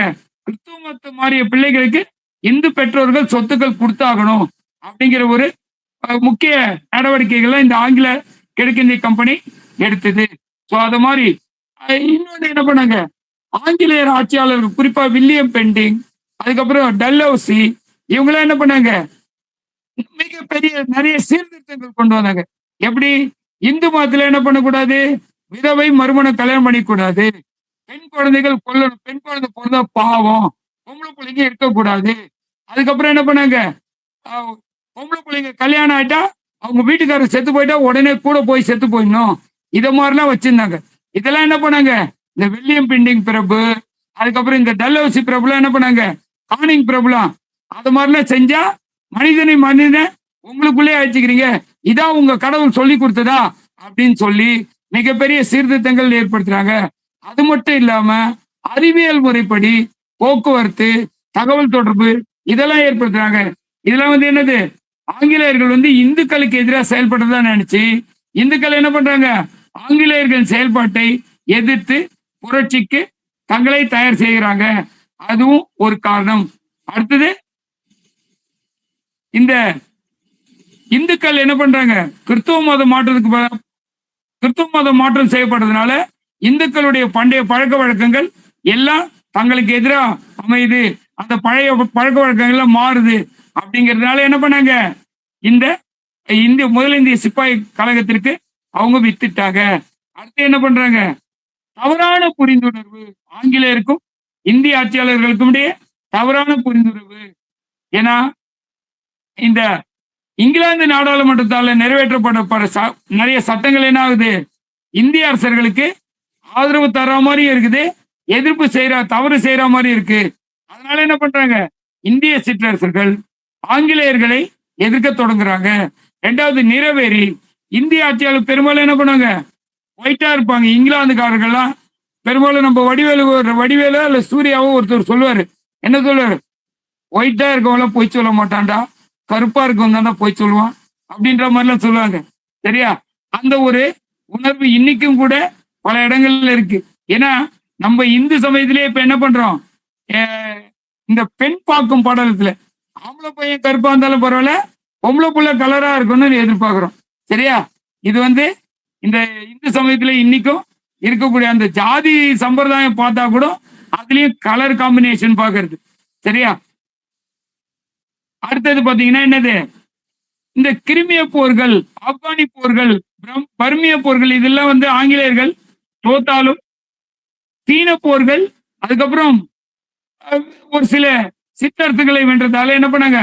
1857 பிறகு 1800 பிறகு இங்கிலாந்து ராணுவம் கொஞ்சம் வலிமை அடையுது. தொடக்கத்துல வலிமை இருந்தாலும் ரெண்டாவது வலிமை அடையுது. இந்த இந்தியர்கள் வந்து என்ன பண்றாங்க, ஆரம்பத்துல தோத்த இங்கிலாந்து ராணுவத்தை பத்தி தப்பா கணக்கு போடுறாங்க. என்னது, ஆங்கிலேயருக்கு வலிமை இல்லை அப்படின்ட்டு. சரியா? ஆனா 1800களுக்கு பிறகு இங்கிலாந்து ராணுவம் மிகப்பெரிய வெற்றிகளை பெற தொடங்கியதால அவங்க அதை இது பண்ண முடியல, தவறான கணக்கு போட முடியல. சரியா? படை காரணங்கள் அடுத்தது. படை காரணங்கள் என்ன பண்ணாங்கன்னா, ஒழுங்கற்ற நிலையே இருந்தது. ஒவ்வொரு படைப்பிரிவும் ஒழுங்கற்ற நிலையில இருந்தது. பெரும்பாலும் என்ன, மூத்தவர்கள் தான் படை தளபதிகளா இருந்தாங்க. மூத்தவர்கள் தான் படை தளபதி. ஏன் ரிட்டையர்ட் ஆகிற வயசு இப்ப இங்க வந்து இப்ப என்ன பண்ணிருக்காங்க, தமிழ்நாட்டுல 60 வயசாகவும் மத்திய அரசாங்கத்துல 62 வயசாகவும் உருவாக்கி இருக்காங்க இல்லையா? அத மாதிரிலாம் எதுவும் கிடையாது. அப்ப நீ இப்ப ஜாயின் பண்ணின ஒன்ஸ் உனக்கு எப்ப முடியல அப்ப நீ ரிட்டையர்ட் ஆகிக்கலாம் அப்படிங்கிறது தான். சரியா? அதனால என்ன பண்ணாங்க, மூத்தவங்களே பொறுப்புல அதிக நேரம் இருந்ததுனால இங்கிலாந்து ராணுவமும் சரி இந்திய ராணுவ வீரர்களும் சரி என்ன பண்ணாங்க, இளைஞர்களா இருந்தவங்களா இந்த ராணுவத்துல ரொம்ப அக்கறை காட்டல. அடுத்து என்ன பண்ணாங்க, சிவில் நிர்வாகமும் ராணுவ நிர்வாகம் ஒன்னா இருந்தது. ஸோ அதனால 2 டிபார்ட்மெண்ட்டும் ஒரே ஆள்கிட்டே மாறி மாறி வந்தது. அது மாதிரி இருந்தது. அதுக்கப்புறம் என்ன பண்ணாங்க, அடுத்தது இந்த ஆயுத கிடங்குகள் இருந்த பகுதிகள் இந்திய ராணுவ வீரர்கள் கிட்ட இருந்தது. ஆயுத கிடங்குகள் இருந்த ராணுவ பகுதிகள் என்னவா இருந்தது, இந்திய ராணுவ வீரர்கள்ட்டையும் மற்ற பகுதிகள் ஆங்கிலேயர்கிட்டே இருந்ததுனால இவங்க என்ன பண்ணிட்டாங்க, சொல்லுங்க. வாய்ஸ் பிரேக் ஆகி வருதுங்க சார். கிளியரா சரிங்களா? இப்ப கேக்குதுங்களா? கேக்குதுங்களா? அதுல என்ன பண்ணாங்க, இந்திய ராணுவ வீரர்கள் அந்த அடிக்கடி இந்த ஆயுத படைகள்ல இருந்ததுனால அவங்களுக்கு என்ன ஒரு எண்ணம் வந்தது, நம்ம கிட்டதான் நிறைய படைகளை கொடுத்து வச்சிருக்கானுங்க, நம்ம கிட்டதான் நிறைய ஆயுதங்களே கொடுத்து வச்சிருக்காங்க, அதனால நம்ம ஆங்கிலேயரை ஈஸியா ஜெயிச்சிடலான்னு ஒரு கணக்கு போடுறாங்க. இப்ப பாத்தீங்கன்னா உதாரணமா இந்திய வீரர்கள் மட்டுமே ஆங்கிலேயர்கள்ட்ட எவ்வளவு பேர் இருக்காங்க, 2,33,427 பேர் இருக்காங்க. ஆனா ஆங்கிலேயர்கள்ட்ட 45,322 பேர் தான் இருக்காங்க. எப்போ சிப்பாய் கழகம் நடந்த போது இந்திய ராணுவ வீரர்கள் தான் ஆங்கிலேயர்கள்ட்ட அதிகமா இருந்தாங்க. ஆனா அது என்ன பண்ண முடியல, ஆங்கிலேயர்கள் 45,322 பேருக்குள்ள இருந்தாலும் அவங்களே இவங்களால ஜெயிக்க முடியல. ஆனா ஆயுத கிடங்குல என்ன பண்ணாங்க, நம்ம ஜெயிச்சிடலாம் அப்படின்னு பிளான் பண்ணாங்க. ஆனா அது ஒர்க் அவுட் ஆகல. சரியா? அடுத்தது என்னது, உடனடி காரணம். சரியா? உடனடி காரணம் என்னது, இந்த துப்பாக்கி தோட்டாக்கள். சரியா? என்ஃபீல்டு துப்பாக்கி, ராணுவத்துல என்ஃபீல்டு துப்பாக்கி அதை பயன்படுத்தினாங்க. எப்போ, இந்த 1857 கழகம் தொடங்குறதுக்கு முன்னாடி இந்து முஸ்லிம் ராணுவ வீரர்கள இந்த துப்பாக்கிகளை பயன்படுத்த சொல்லி வற்புறுத்தினாங்க. இதுல வந்து என்ன பண்ணாங்க, கொழுப்பு தடவப்பட்ட எண்ணெய் தாள்கள் ஒட்டப்பட்டன. எதுல, இந்த துப்பாக்கி தோட்டாக்கள்ல கொழுப்பு தடவப்பட்ட எண்ணெய் தாள்கள் ஒட்டப்பட்டன. இந்த எண்ணெய் தாள்கள்ல எந்த விதமான கொழுப்பு தடவப்பட்டது, பசுவின் கொழுப்பும் பன்றியின் கொழுப்பும் தடவப்பட்டது. அப்ப பசு யாருக்கு புனிதமானது, இந்துக்களுக்கு. அப்ப பன்றியை வெறுத்தவர்கள் யாரு, முஸ்லிம்கள். சோ அப்ப 2 பேருக்குமே என்ன பண்றாங்க, நாம சமய ரீதியா என்ன பண்ணிருக்கோம், துண்டாற்றப்படுறோம் அப்படிங்கிற எண்ணம் அவர்களுக்கு ஏற்பட்டது. ஏன், இந்த மாதிரி கொழுப்பு தட்டப்பட்ட தோட்டாக்களை பல்லால கடிச்சுதான் எடுக்கணும். அப்ப அந்த கவரை பிரிக்கிறது எப்படி பிரிக்கிறது, பல்லால கடிச்சுதான் பிரிக்கணும். அதனால என்ன பண்றாங்க, இந்த கொழுப்பு தடவப்பட்ட தோட்டாக்களை நாங்க பயன்படுத்த மாட்டோம் அப்படின்னு சொல்லிட்டு 2 வீரர்களும் மறுக்கிறாங்க. இதுதான் என்னது, புரட்சிக்கு உடனடி காரணம். என்னென்ன காரணம் எதிர்க்க பாத்தீங்களா, சமூக காரணம், அதுக்கப்புறம் அரசியல் காரணம், சமூக காரணம், அப்புறம் போதிய புரிந்துணர்வின்மை, நிர்வாக திறமையின்மை, ராணுவ இந்த சமய காரணங்கள், இந்த மாதிரி பல்வேறு காரணங்கள் பார்த்துட்டோம். சரியா? சரி, இதெல்லாம் புரட்சி ஏற்படுவதற்கான காரணங்களா பார்த்துட்டோம். உடனடி காரணம் எல்லாமே பார்த்துட்டோம். இந்த ஹெட்டிங் மட்டும் மெயினா நோட் பண்ணி வச்சுங்க. இது வந்து ஏன்னா நீங்க எஸ்ஐ டைப்ல கேட்டா எழுதுறதுக்கும், ஒரு சில விஷயங்களை இதுல கேட்டா எழுதுறதுக்கும். அடுத்து தோல்விக்கான காரணங்கள் என்னென்னு பாக்குறோம். தோல்விக்கான காரணங்களை என்னென்ன பார்க்கிறோம்? இந்த தோல்விக்கான காரணங்கள் கேக்குதான்னு சொல்லுங்க.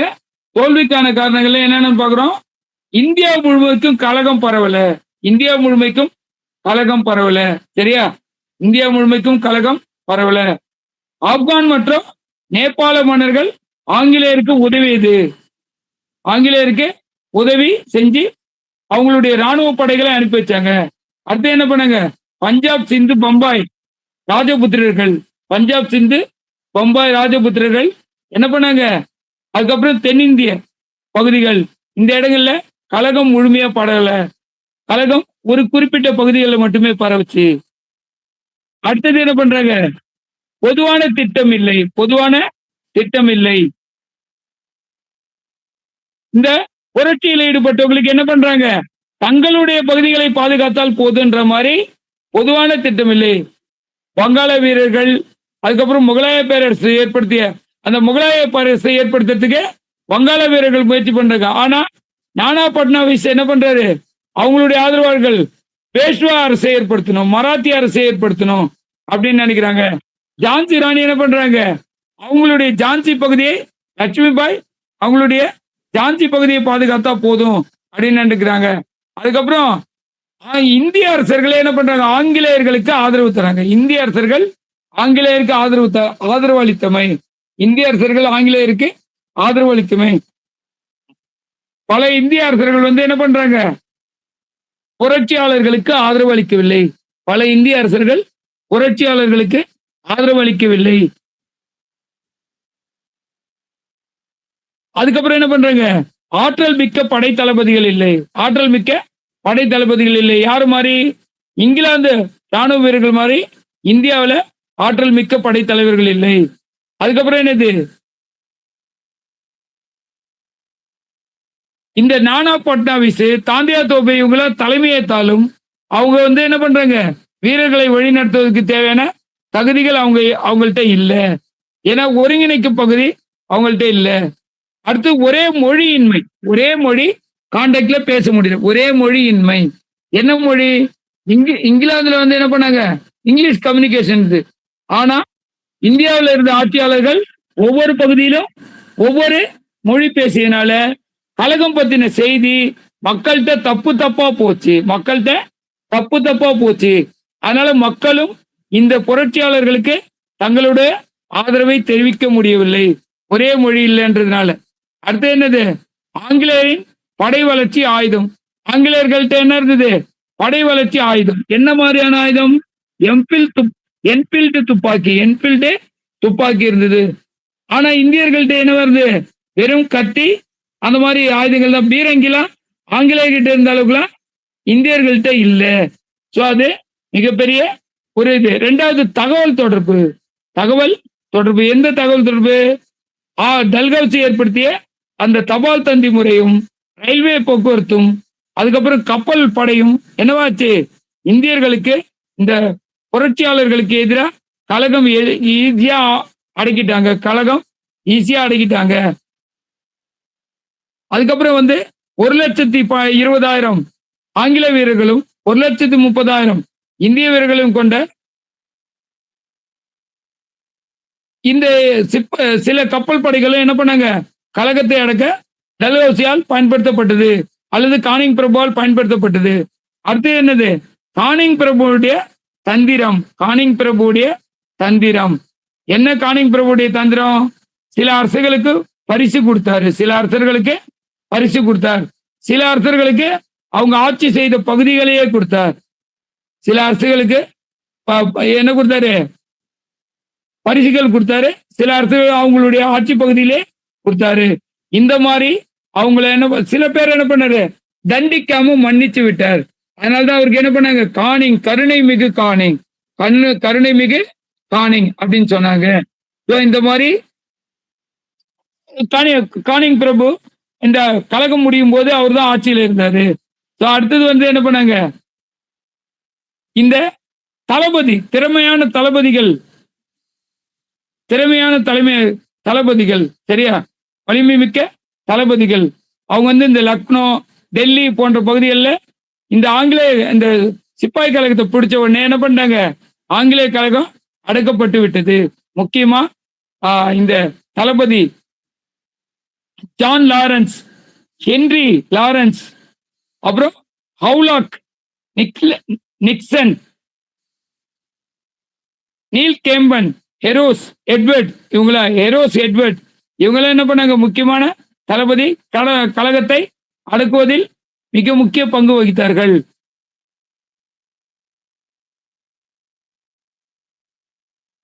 சரியா, ரைட். அடுத்தது இந்த கழகத்தால ஏற்பட்ட விளைவுகள் என்னென்னு பாக்குறோம். கழகத்தால ஏற்பட்ட விளைவுகள் என்னென்னு பாக்குறோம். இந்த 1857 கழகத்தின் விளைவுகள். சரியா, அதுல என்ன பாக்குறோம்? எல்லாருக்கும் கேக்குதா எல்லாருக்கும்? கேக்குதுங்க சார். ஐ அம் ஆடிபிள்? ஓகே, கேக்குதுங்க சார். ஓகே. சோ அப்ப புரட்சி,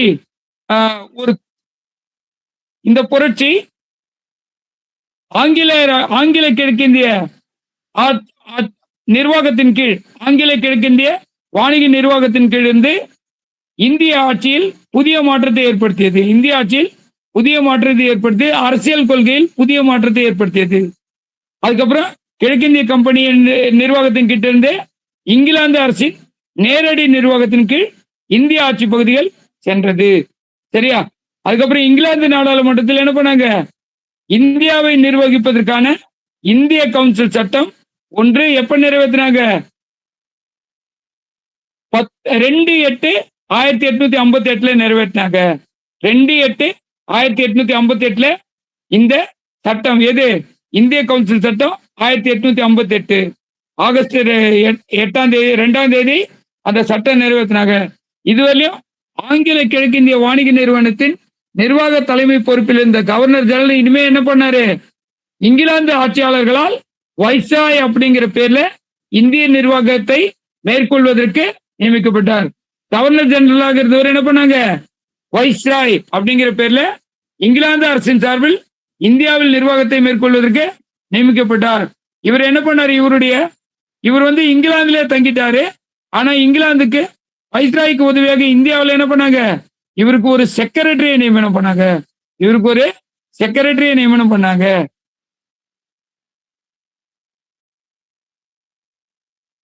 அதுக்கப்புறம் இங்கிலாந்து அரசின் நேரடி நிர்வாகத்தில் கொண்டு வரப்பட்ட பிறகு விக்டோரியா மகாராணி ஒரு அறிக்கை வெளியிடுறாங்க. அந்த அறிக்கை என்னது, நவம்பர் 1, 1858 அவங்க ஒரு அறிக்கை வெளியிடுறாங்க. இந்த சட்டத்தின் உருவாக்கப்பட்டதன் அடிப்படையில இதுதான் இந்திய அரசியலமைப்பினுடைய மேக்னா கார்ட்டா அப்படின்னு சொல்றாங்க. நவம்பர் 1, 1858. சரியா, இது கானிங் என்ன பண்றாரு, வெளியிடுறாரு. விக்டோரியா மகாராணி அறிக்கையின் வெளியிட்டவர் யான்னு கேட்டா கானிங் பிரபு. எந்த தேதியில வெளியிட்டாங்கன்னா நவம்பர் 1, 1858. இதெல்லாம் நீங்க நோட் பண்ணிக்கணும். சரியா, 1715 மன்னர் ஜான் மகாசாசனம் போல இந்த இந்திய மகாராணியின் விக்டோரியா மகாராணி அறிக்கை இங்கு இந்திய அரசியலமைப்பில் ஒரு மைல்கல்லாக அமைஞ்சது. இதுல என்ன பண்ணாங்க, இந்திய ஆட்சியாளர்கள் கண்ணியமாகவும் பாதுகாப்பாகவும் நடத்தப்படுவாங்க. அவங்களுடைய சுதந்திரத்துல இங்கிலாந்து தலையிடாது, இந்திய மத விஷயங்கள்ல தலையிடாது.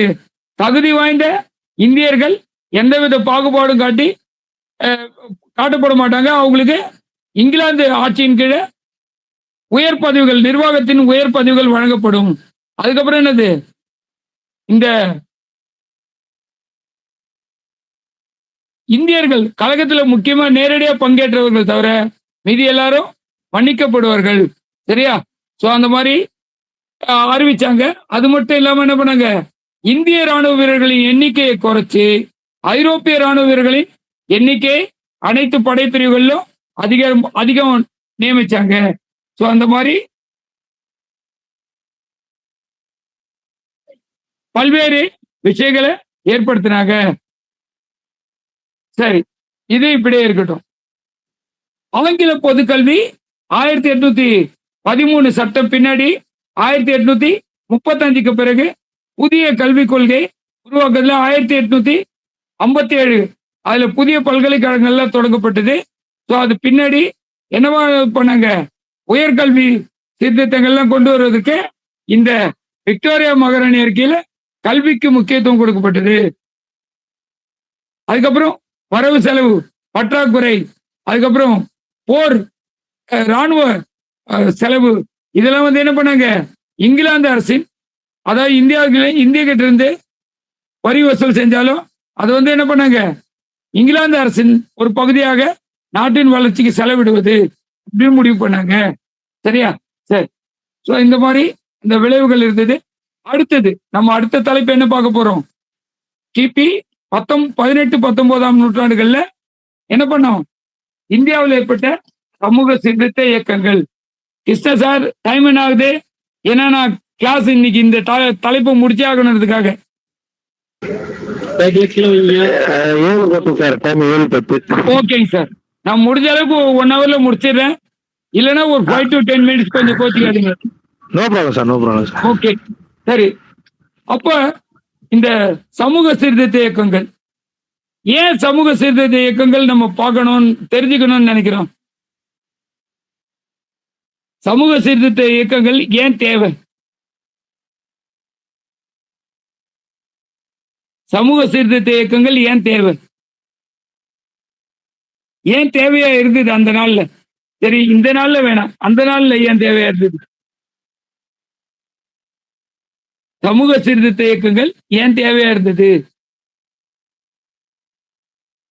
சமய பழக்க வழக்கங்கள். சமய பழக்க வழக்கங்கள். அதுக்கப்புறம் வேற என்னவா இருக்கலாம்? மூட நம்பிக்கைகள். சரி,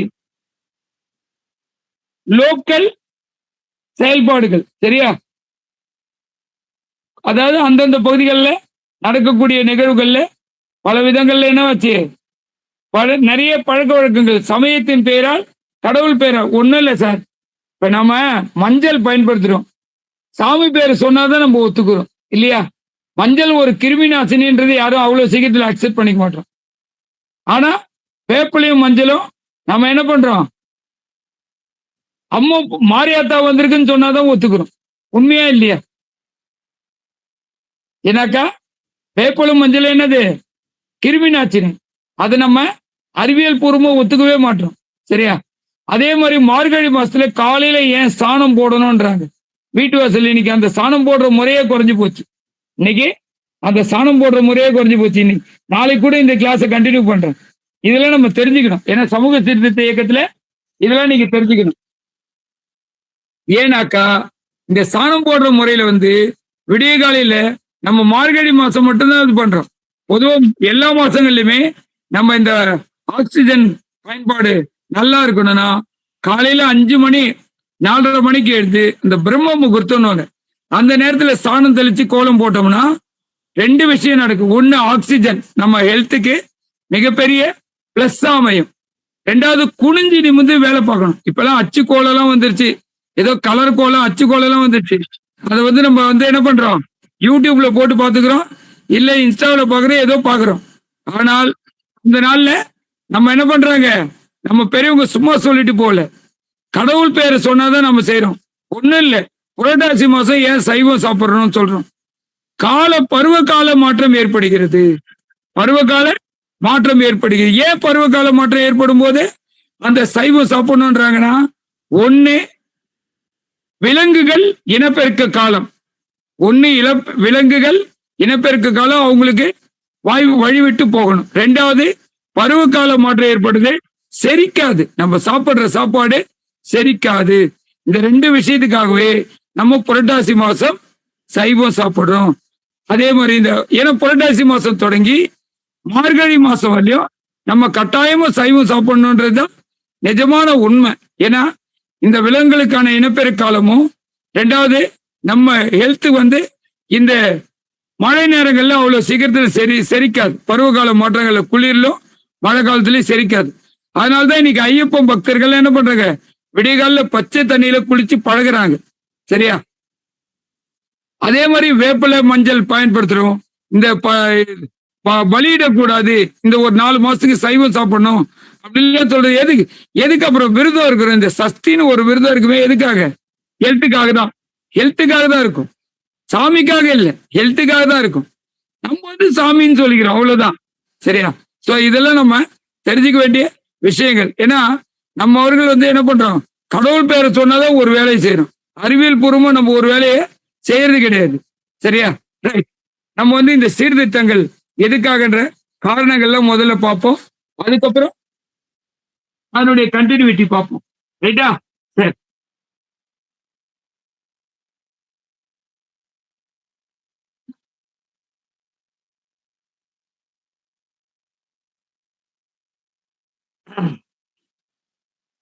ஒன் செகண்ட், ஒரு 2 செகண்ட் சார். பேஜ் கரெக்டா எடுத்துக்கணும் போதும்.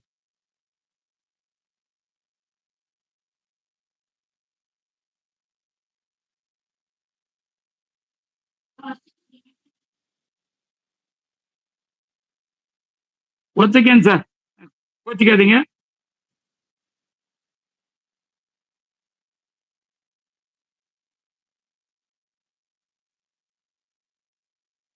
ரைட். சமூக சீர்திருத்த இயக்கங்கள். அப்புறம் கிபி 14ஆம் நூற்றாண்டில் தோன்றிய பக்தி இயக்கம். இந்தியர்கள் தங்களின்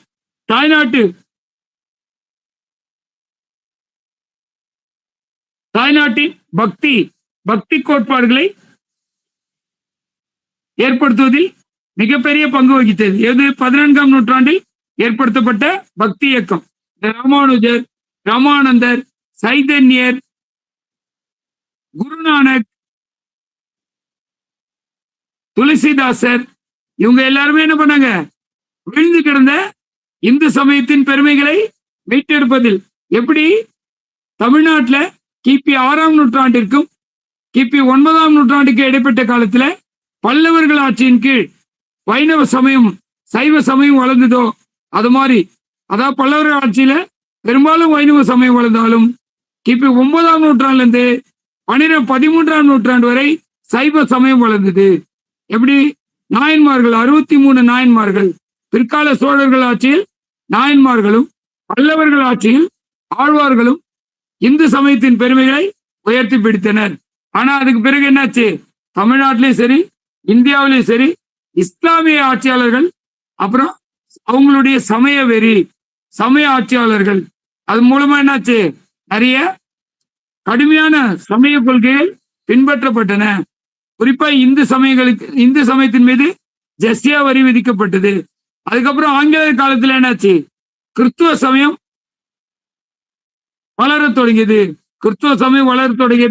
மதமாற்ற நடவடிக்கைகள் தொடங்கியது.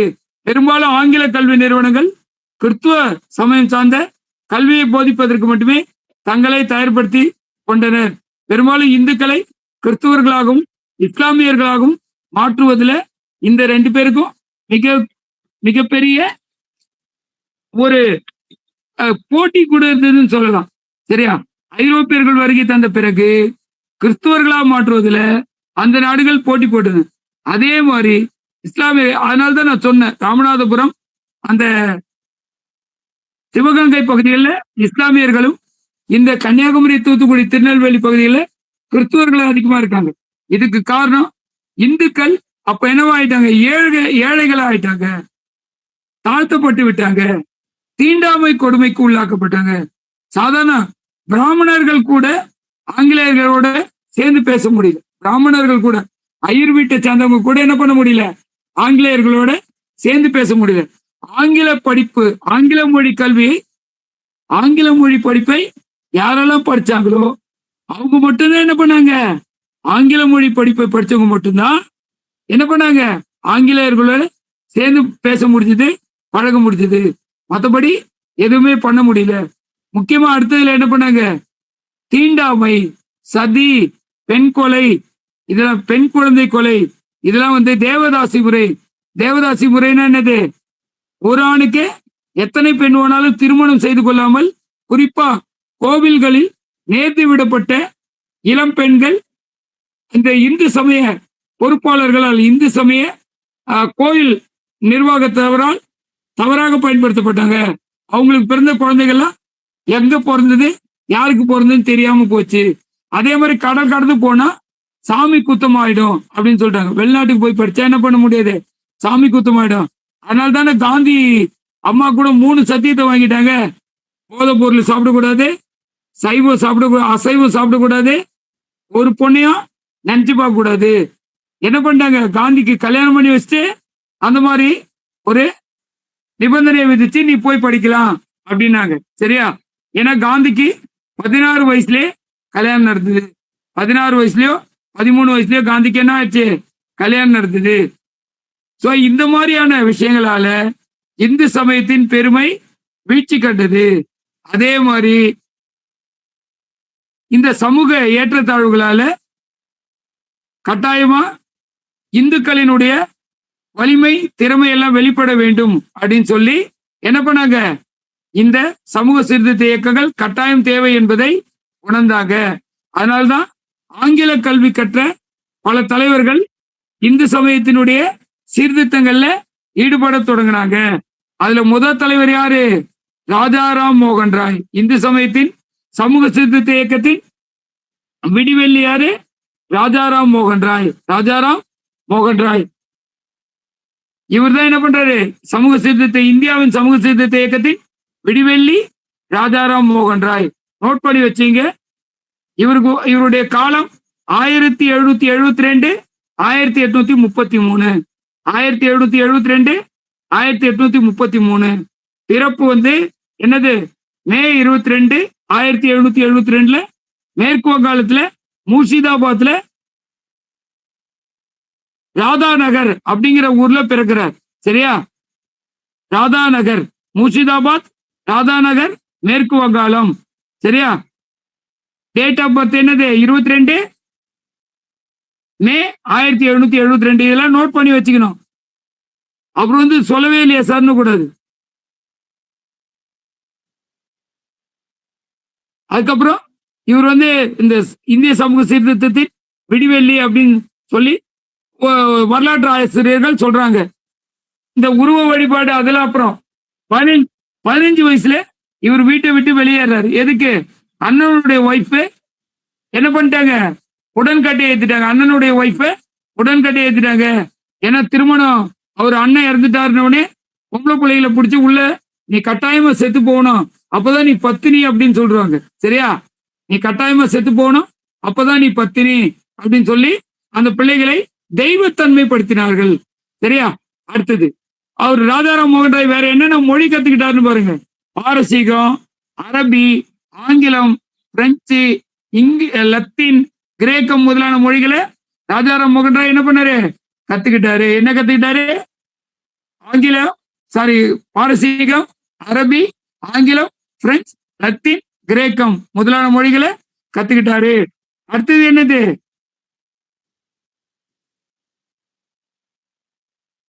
1805 1814 வரையும் ஆங்கில கிழக்கிந்திய வாணிக குழுவின் உறுப்பினர் செயலராக யார் பணியாற்றி வந்தார், ராஜாராம் மோகன் ராய். 1805 1814 வரலையும். இதெல்லாம் நீங்க நோட் பண்ணி வச்சுக்கணும். ஆங்கில கிழக்கிந்திய வாணிக குழுவின் உறுப்பினராக பணியாற்றி வந்தார். சரியா? அடுத்தது ஜூலை 1813 ஜூலை 1814 இவர் என்ன பண்ணாரு, ஆத்மீக சபை எனும் ஒரு இந்து அமைப்பை தொடங்கினார். ஜூலை 1814 ஜூலை 10 1814 என்ன பண்ணாரு, ஆத்மீக சபை அப்படின்னு ஒரு இந்து அமைப்பை தொடங்கினார். சரியா? மத்தெல்லாம் நீங்களே எழுதுங்க. உருவ வழிபாடு எதிர்த்தாரு, ஒரே கடவுள், இதெல்லாம் அதில் நீங்க சொந்தமா எழுதுங்க. அதெல்லாம் நான் சொல்ல மாட்டேன். அடுத்து பிரம்ம சமாஜம் 1828. பிரம்ம சமாஜம் 1828. 1814 கல்கத்தாவில் தொடங்கிய இந்த ஆத்மீக சபை என்ன பண்ணாரு, 1828 பிரம்ம சமாஜமா மாத்தினாரு. சரியா?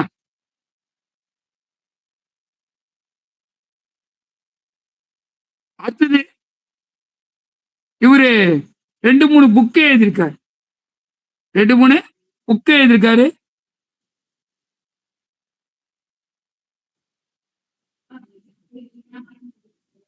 அந்த புக்கோட பேர் ஏதோ சொல்றேன்.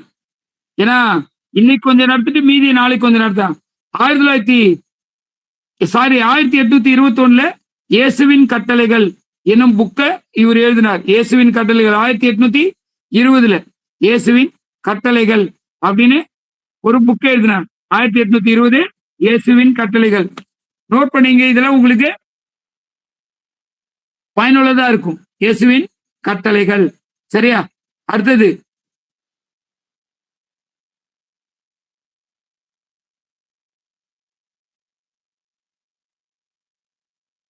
ராஜாராம் மோகன் ராய்க்கு பிறகு பிரம்ம சமாதி என்னவாச்சு? 2 பிளவுட்டது. ஒண்ணு மகரிஷி தேவேந்திரநாத் தாகூர். மகரிஷி தேவேந்திரநாத் தாகூர். சரியா? மகரிஷி தேவேந்திரநாத் தாகூர் அவர்கிட்ட வந்தது. அது என்னென்ன ஆச்சுன்னு அப்புறம் பார்க்கலாம். ஒரு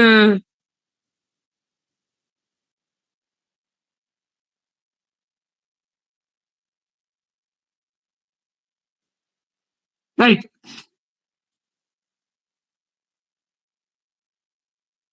சம்யுக்தா அப்படின்னு ஒரு பத்திரிகையை தொடங்கினாரு. 1795 சம்யுக்தா அப்படின்னு ஒரு பத்திரிகையை நடத்தினாரு.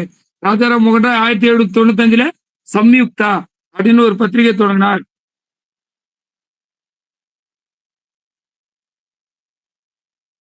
இந்த 1843 தத்துவ போதனா என்னும் பாடசாலை யார் ஆரம்பிச்சது? இந்த மகரிஷி தேவேந்திரநாத் தாகூர். மகரிஷி தேவேந்திரநாத் தாகூர் சத்திய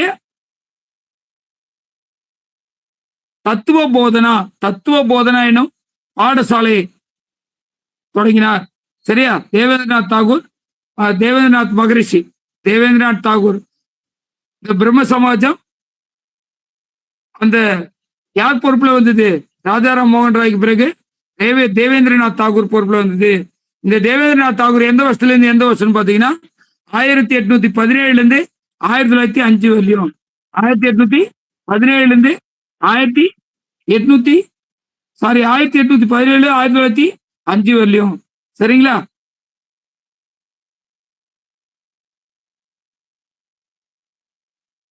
அதுக்கப்புறம் 1861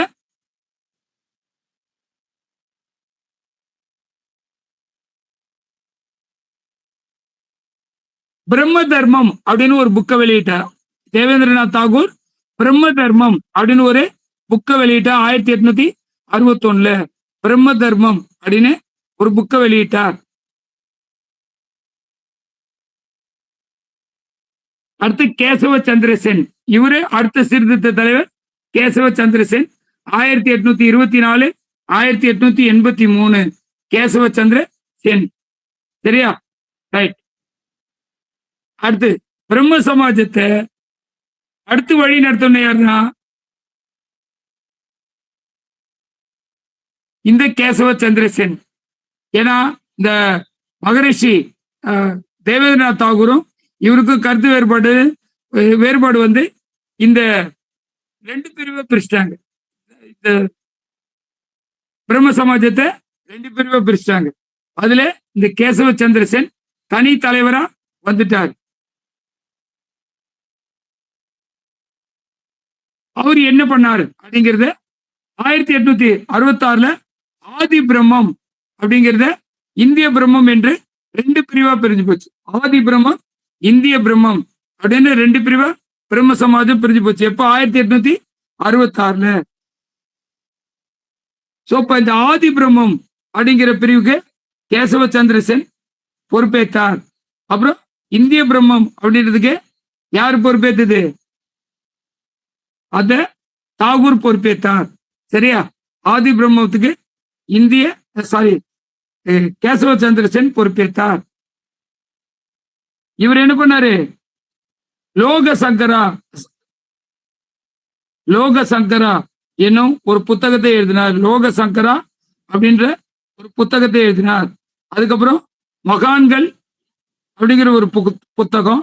பெரிய மகான்கள் லோக சங்கரா, பெரிய மகான்கள், ஐரோப்பாவும் ஆசியாவும், இந்த மாதிரி 3 புத்தகங்கள் எழுதியிருக்காரு. யாரு? இந்த கேசவ சந்திரசென் 3 புத்தகங்கள் எழுதியிருக்காரு. லோக சங்கரா, அதுக்கப்புறம் பெரிய மகான்கள், ஐரோப்பாவும் ஆசியாவும்.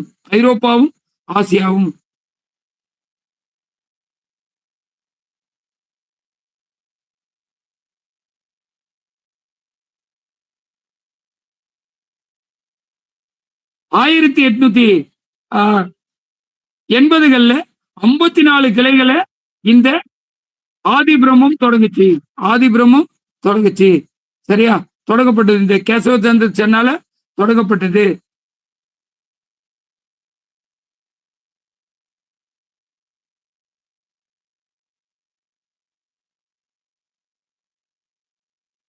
இது கொஞ்சம் லேட்டா தான் ஆகும். காரணம் ஒவ்வொரு பேரை பார்த்து என்ன பண்ணணும் உங்களுக்கு சொல்லணும். சென்னையில கூட ஒரு இந்த பிரம்ம சமாஜத்தினுடைய அமைப்பு தொடங்கப்பட்டது. வேத சமாஜம். சரியா? வேத சமாஜம் 1867 வேத சமாஜம் அப்படிங்கிற ஒரு பிரிவு தனியா இந்த பிரம்ம சமாஜத்திலிருந்து உருவாச்சு. அதுக்கப்புறம் மகாதேவ் கோவிந்த ரானடே, அப்புறம் பண்டிதர் ஆத்மராம் பாண்டுரங்கன். சரியா? பண்டித ஆத்மரங்க பாண்டுரங்கன், மகாதேவ் கோவிந்த ரானடே, இவங்க 2 பேரும் சேர்ந்து என்ன பண்ணாங்க? பிரார்த்தனை சமாஜம் அப்படின்னு ஒரு அமைப்பை தொடங்கினாங்க. சரியா? ரைட். அடுத்தது உடன்கட்டை ஏறல். ராஜாராம் மோகன் ராயுடைய அந்த உடன்கட்டை ஏறல் தடை சட்டம். இது ராஜாராம் மோகனுடைய சீர்திருத்தங்கள்ல ஒரு தகவலை சொல்லியிருக்காங்க. இந்த தகவலை எழுதிங்க. கணவன் இறந்துவிட்ட நிலையில் மனைவி கணவனை எரிக்கும் தீயில் விழுந்துவிட வேண்டும் அல்லது மற்ற குடும்ப உறுப்பினர்களால் தூக்கி வீசப்பட்டு எரியூட்டப்பட வேண்டும். முறையே என்னது? சதி. சரியா? கணவன் இறந்துவிட்ட நிலையில் மனைவி கணவன் எரிக்கும் தீயில் விழுந்து விட வேண்டும் அல்லது மற்ற குடும்ப உறுப்பினர்களால் தூக்கி வீசப்பட்டு எரியூட்டப்பட வேண்டும். இந்த முறை என்னது? சதின்னு சொன்னாங்க. வேதங்கள் எல்லாம் சொல்லப்படாத இந்த இது எப்படி வந்தது அப்படின்ற இன்னி வரலையும் யாருக்கும் தெரியல அப்படின்னு சொல்றாங்க. ஆனா 1500 கிபி 1500 கிபி 19ஆம் நூற்றாண்டு வரை இந்த பாதி வரை இந்தியாவில் இந்த முறை நடைமுறையில் இருந்துதான் சொல்றாங்க. டெல்லி சுல்தான் முகமது பின் துக்ளக், அப்புறம் முகலாய அரசர் அக்பர், இவங்கெல்லாம் என்ன பண்ணாங்க? போர்ச்சுகீசிய ஆளுநர், இந்திய ஆளுநர் அல்போன்சா டி அல்புகர், யாரு இந்த அதாவது ராஜாராம் மோகன் ராய்க்கு முன்னாடி இந்த சதியை ஒழிப்பதற்கு முக்கிய பாடுபட்டவர்கள். ஒன்னு முகமது பின் துக்ளக்கு, இன்னொன்னு முகலாய மன்னர் அக்பரு, இன்னொன்னு அல்போன்சா டி அல்புகருக்கு. யார் இந்த அல்போன்சா டி அல்புகருக்குன்னா கோவாவை நிர்வகித்து வந்த இந்திய ஆட்சியாளர், போர்ச்சுகீசிய இந்திய ஆட்சியாளர். சரியா? சரி. சோ அப்ப இவங்க 3 பேர் என்ன பண்ணாங்க? ராஜாராம் மோகன் ராய்க்கு முன்னாடியே என்ன பண்ணாங்க? இந்த உடன்கட்டை ஏறும் பழக்கத்தை தடுப்பதற்கான முயற்சிகளில் ஈடுபட்டாங்க. ஆனா அவங்களுடைய முயற்சி வீணடிக்கப்பட்டாலும் என்ன பண்ணாங்க? 1818 இவருடைய உடன்கட்டை ஏறுவதற்காக ராஜாராம் மோகன் ராயினுடைய சீரிய முயற்சியால உடன்கட்டை ஏறுவதற்கான முயற்சி பெரும் வெற்றி பெற்றது. எப்ப? ஏப்ரல் 4 டிசம்பர் 4 1829 இந்த சட்டம் தடை செய்யப்பட்டது. அதாவது உடன்கட்டை ஏறுவதை தடுக்க வேண்டும் அப்படிங்கிற ராஜாராம் மோகன் ராயினுடைய தீவிர முயற்சி. வில்லியம் பெண்டிங் பிரபு, அப்போதைய இந்திய கவர்னர் ஜெனரலாக இருந்தவர் இந்த வில்லியம் பெண்டிங் பிரபு, அவருடைய முயற்சியால் இங்கிலாந்து நாடாளுமன்றத்தில் நிறைவேற்றப்பட்டு இந்தியாவில் அது கட்டாயமாக நடைமுறைப்படுத்தப்பட்டது. இந்த சட்டத்தின் மூலம் இந்த மாதிரி மனைவியை கணவன் இறந்து விட்டவுடன் எரியூட்டவோ அல்லது புதைக்கவோ முயற்சி செய்பவர்கள் கடுமையாக தண்டிக்கப்பட்டார்கள். இன்னும் கேட்டா அவங்களுக்கு மரண தண்டனை கூட வழங்கப்பட்டது அப்படின்னு சொல்றாங்க. அதுக்கப்புறம் என்னது? பீகார், மேற்கு வங்காளம், இந்த மாநிலங்கள்ல பெண் சிசு கொலை அதிகமா இருந்தது. இது ராஜாராம் மோகன் ராயுடைய அந்த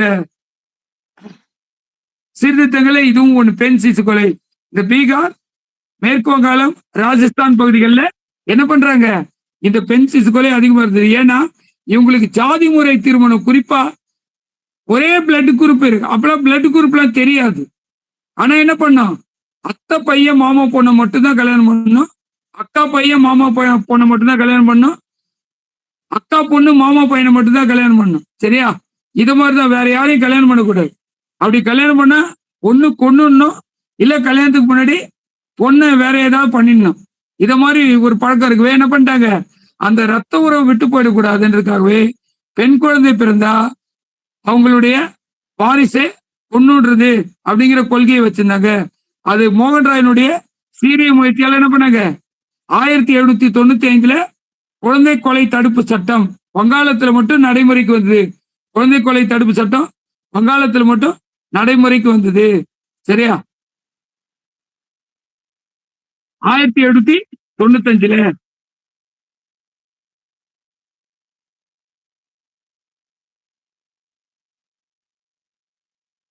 அடுத்து 1820 பெண் குழந்தை கொலை தடுப்பு சட்டம் இந்தியா முழுமைக்கும், நாடு முழுமைக்கும் நடைமுறைக்கு வந்தது. இந்தியா முழுமைக்கும் என்ன பண்ணாங்க, நாடு முழுமைக்கும் நடைமுறைக்கு வந்தது.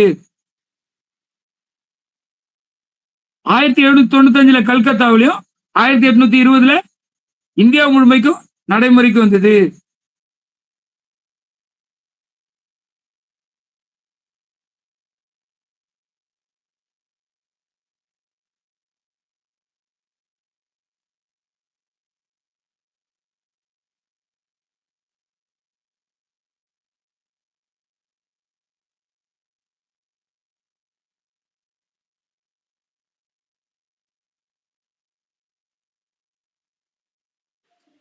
சார்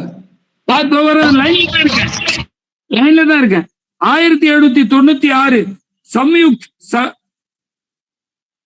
கௌமுகி, சம்யுக்த் கௌமுகி 1796 சம்யுக்த் கௌமுகி அப்படிங்கிற வடமொழி பத்திரிகை, வங்கமொழி பத்திரிகை இவரு ராஜாராம் மோகன் ராய் நடத்தி வந்தார். 1796 சம்யுக்த் கௌமுகி அப்படிங்கிற வங்கமொழி பத்திரிகை. சரியா? வங்கமொழி பத்திரிகை நடத்தி வந்தார்.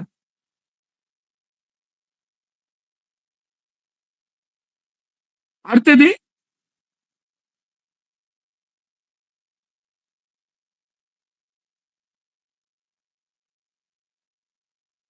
இந்த ராஜாராம் மோகன் ராய்க்கு அப்புறம் அடுத்த தலைப்பு வர இருக்க ஒரே நிமிஷம்.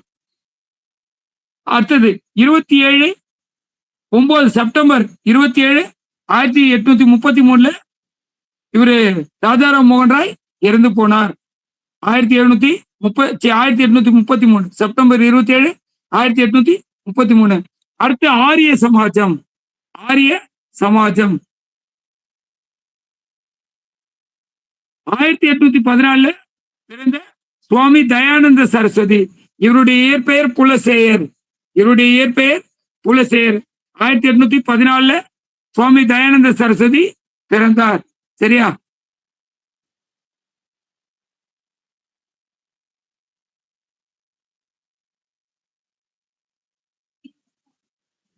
அடுத்தது இவர் என்ன பண்ணாரு, வேதத்திற்கு திரும்புங்கள் அப்படிங்கிற ஒரு கருத்தை வெளியிட்டார். இவர் வேதத்திற்கு திரும்புங்கள் அப்படின்னு ஒரு கருத்தை வெளியிட்டார்.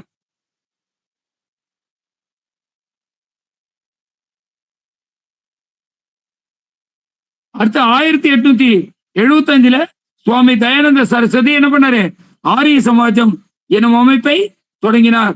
ஆரிய சமாஜம் எனும் அமைப்பை இவர் தொடங்கினார்.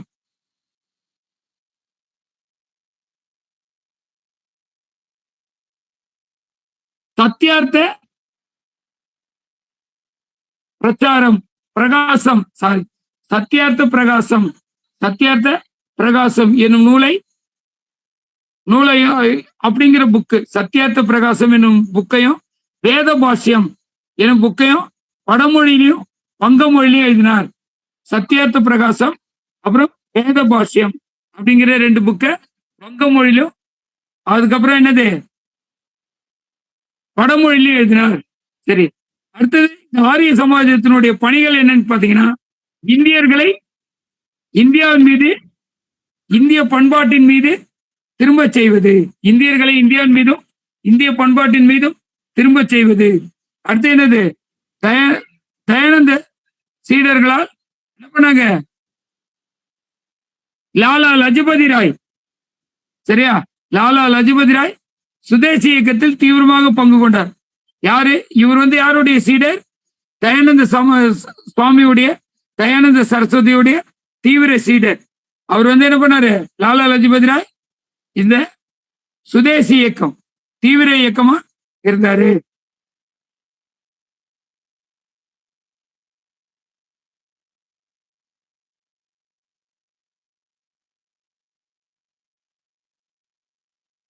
பிளவாட்ஸ்கி இவங்க யாருன்னா இந்த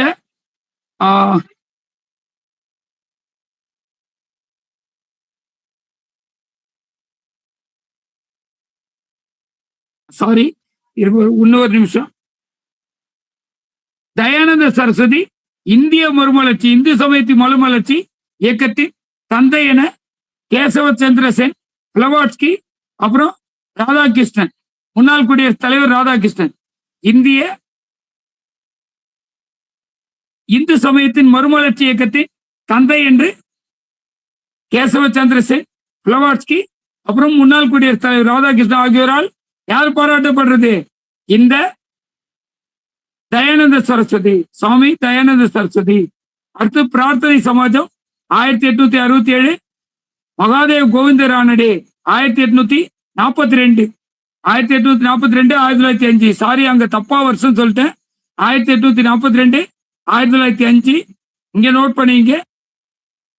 அடுத்தது ராமானுந்தர், துக்காராம் ஆகியோரின் கொள்கைகளை பின்பற்றி பம்பாயில் ஆத்மராம் பாண்டுரங்கன், மகாதேவ் கோவிந்த ரானடே.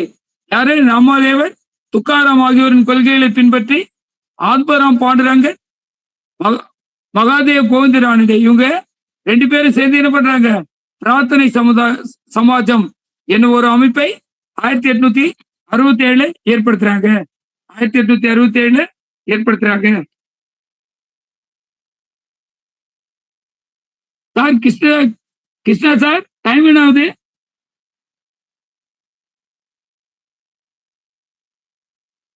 Sir 7:40 sir. 7:40. சரி, அப்ப முடிச்சிடலாம். 7:40 முடிக்கலாம் சார். 8 மணிக்கு முடிச்சிடலாம் சார். அடுத்தது பாத்தீங்கன்னா 1893 1893-94 ஆண்டுகள்ல சமய சீர்திருத்த சொற்பொழிவுகள் பலவற்றை இவர் நடத்தினாரு.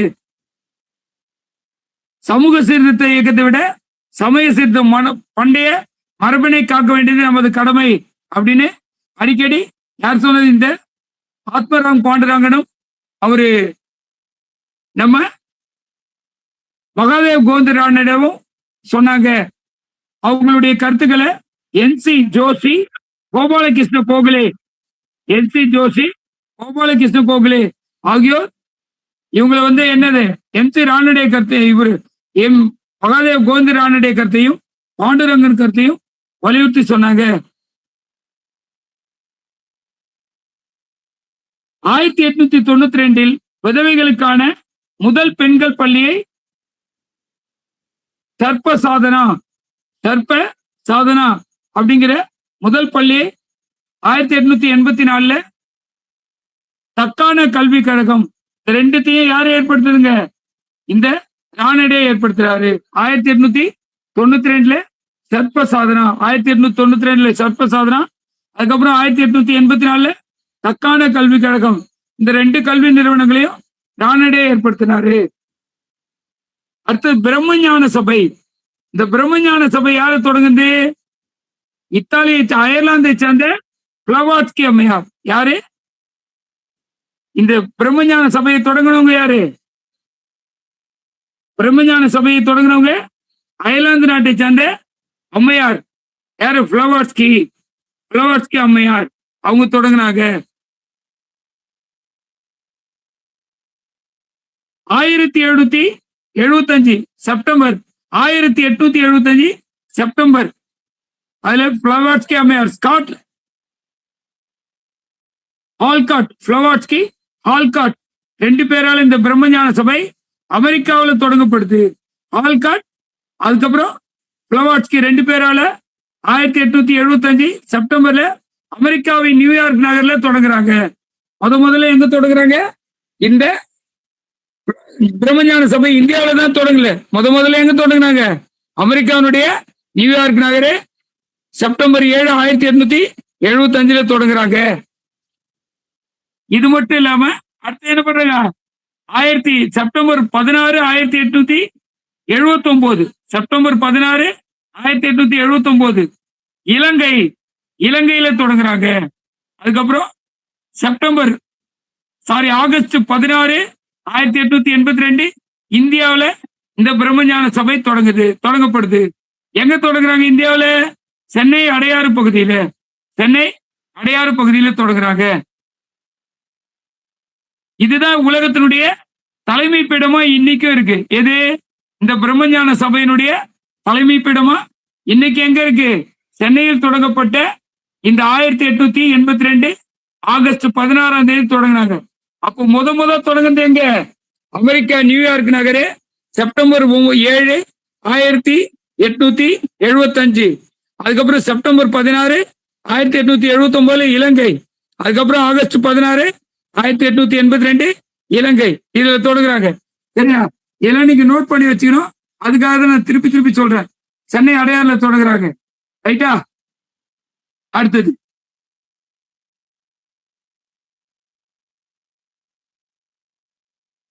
1887 பிளவாட்ஸ்கி அம்மையார் ரகசிய கொள்கை என்னும் புத்தகத்தை எழுதுறாங்க. 1887 ரகசிய கொள்கை என்னும் புத்தகத்தை பிளவாட்ஸ்கி அம்மையார் எழுதுறாங்க. அன்னி பெசன்ட் அம்மையாரின் வருகை 16 நவம்பர் 16, 1883 93 16 நவம்பர் 1893 16 நவம்பர் 1893 இதுல என்ன பண்றாங்க? அன்னி பெசன்ட் அம்மையார் அவங்க எங்க இருக்காங்க? இந்த பிரம்மஞான சபையின் உறுப்பினராக சேர்றாங்க. 1893 இருந்து 1933 கிட்டத்தட்ட 30 ஆண்டுகள் 40 ஆண்டுகள் 1893 இருந்து 1933 வரை 40 ஆண்டுகள் என்ன பண்றாங்க? இந்த பிரம்மஞான சபையின் பொறுப்பாளராக அன்னி பெசன்ட் அம்மையார் செயல்படுறாங்க. அன்னி பெசன்ட் அம்மையாருடைய பணிகள், பிரம்மஞான சபைக்கு அன்னி பெசன்ட் அம்மையார் என்னென்ன தொண்டுகளை செய்தாங்க அப்படிங்கிறதுக்காக அதை பத்தி பார்க்க போறோம். அன்னி பெசன்ட் அம்மையாருடைய பணிகள். இந்தியர்கள் தங்கள் நாட்டின் கலை பண்பாட்டு வளர்ச்சிக்காக பாடுபட வேண்டும் அப்படிங்கிறத மிக ஆழமா வலியுறுத்தினாங்க. அதே மாதிரி இந்தியாவுடைய விடுதலைக்காக இந்தியர்களை தூண்டிவிட்டாங்க. இந்தியர்கள் இந்து ஆலயங்களுக்கு புனித பயணங்கள் செய்ய வேண்டும் அப்படிங்கிறத ரொம்ப ஆணித்தனமா வற்புறுத்தினாங்க. ரைட்டா? அதுக்கப்புறம் ஜனவரி 7, 1914 இந்தியனே வெடித்தெழு அப்படிங்கிற நூலை வெளியிட்டாங்க. ஜனவரி 7, 1914 இந்தியனே வெடித்தெழு அப்படிங்கிற நூலை வெளியிட்டாங்க. அப்புறம் காமன்வெல்த் நியூ இந்தியா அப்படிங்கிற வார பத்திரிகைகளை தொடங்கி நடத்தினாங்க. Commonwealth new India. சரியா? அடுத்து ராமகிருஷ்ண பரமஹம்சர். அடுத்த சீர்திருத்த தலைவர் ராமகிருஷ்ண பரமஹம்சர். 1834, 1887 1834, 1887 1834 அக்டோபர் 16 1834 கல்கத்தாவின் காமர்பூர்ல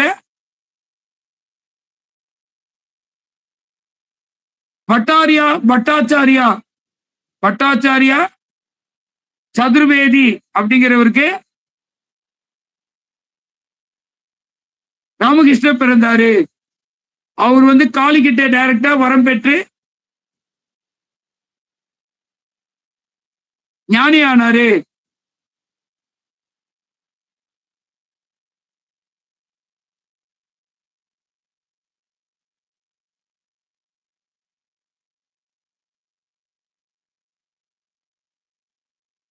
அடுத்தது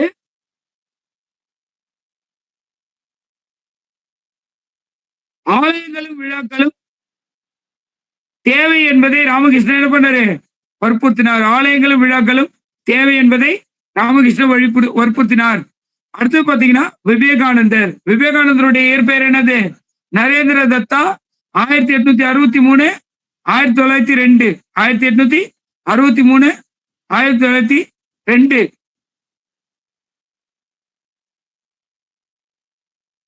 இவர் யாருன்னா ராமகிருஷ்ணனுடைய சீடர்.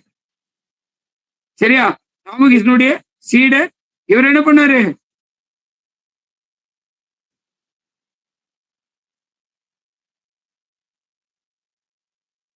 அமெரிக்காவின் நியூயார்க் நகர்ல 1893 இந்து சமய மாநாட்டுல தன்னுடைய முதல் உரையை, சிறப்பான உரையை நடத்தினார். ஆனா அதுக்கப்புறம் என்ன பண்ணாங்க? இவருடைய அந்த எழுமின் விடுமின் அப்படிங்கிற கருத்து இந்திய இளைஞர்களிடையே நம்ம அப்துல் கலாமுடைய கனவு காணுங்கள் கருத்து மாதிரி அப்போதைக்கு என்ன வச்சு பரவச்சு. அமெரிக்காவின் சிகாகோ சமய மாநாட்டில் மிக சிறப்பான உரையை அவர் தந்தாரு. அடுத்து என்னது? அலிகார் இயக்கம். சரியா? அலிகார் இயக்கம். அலிகார் இயக்கம்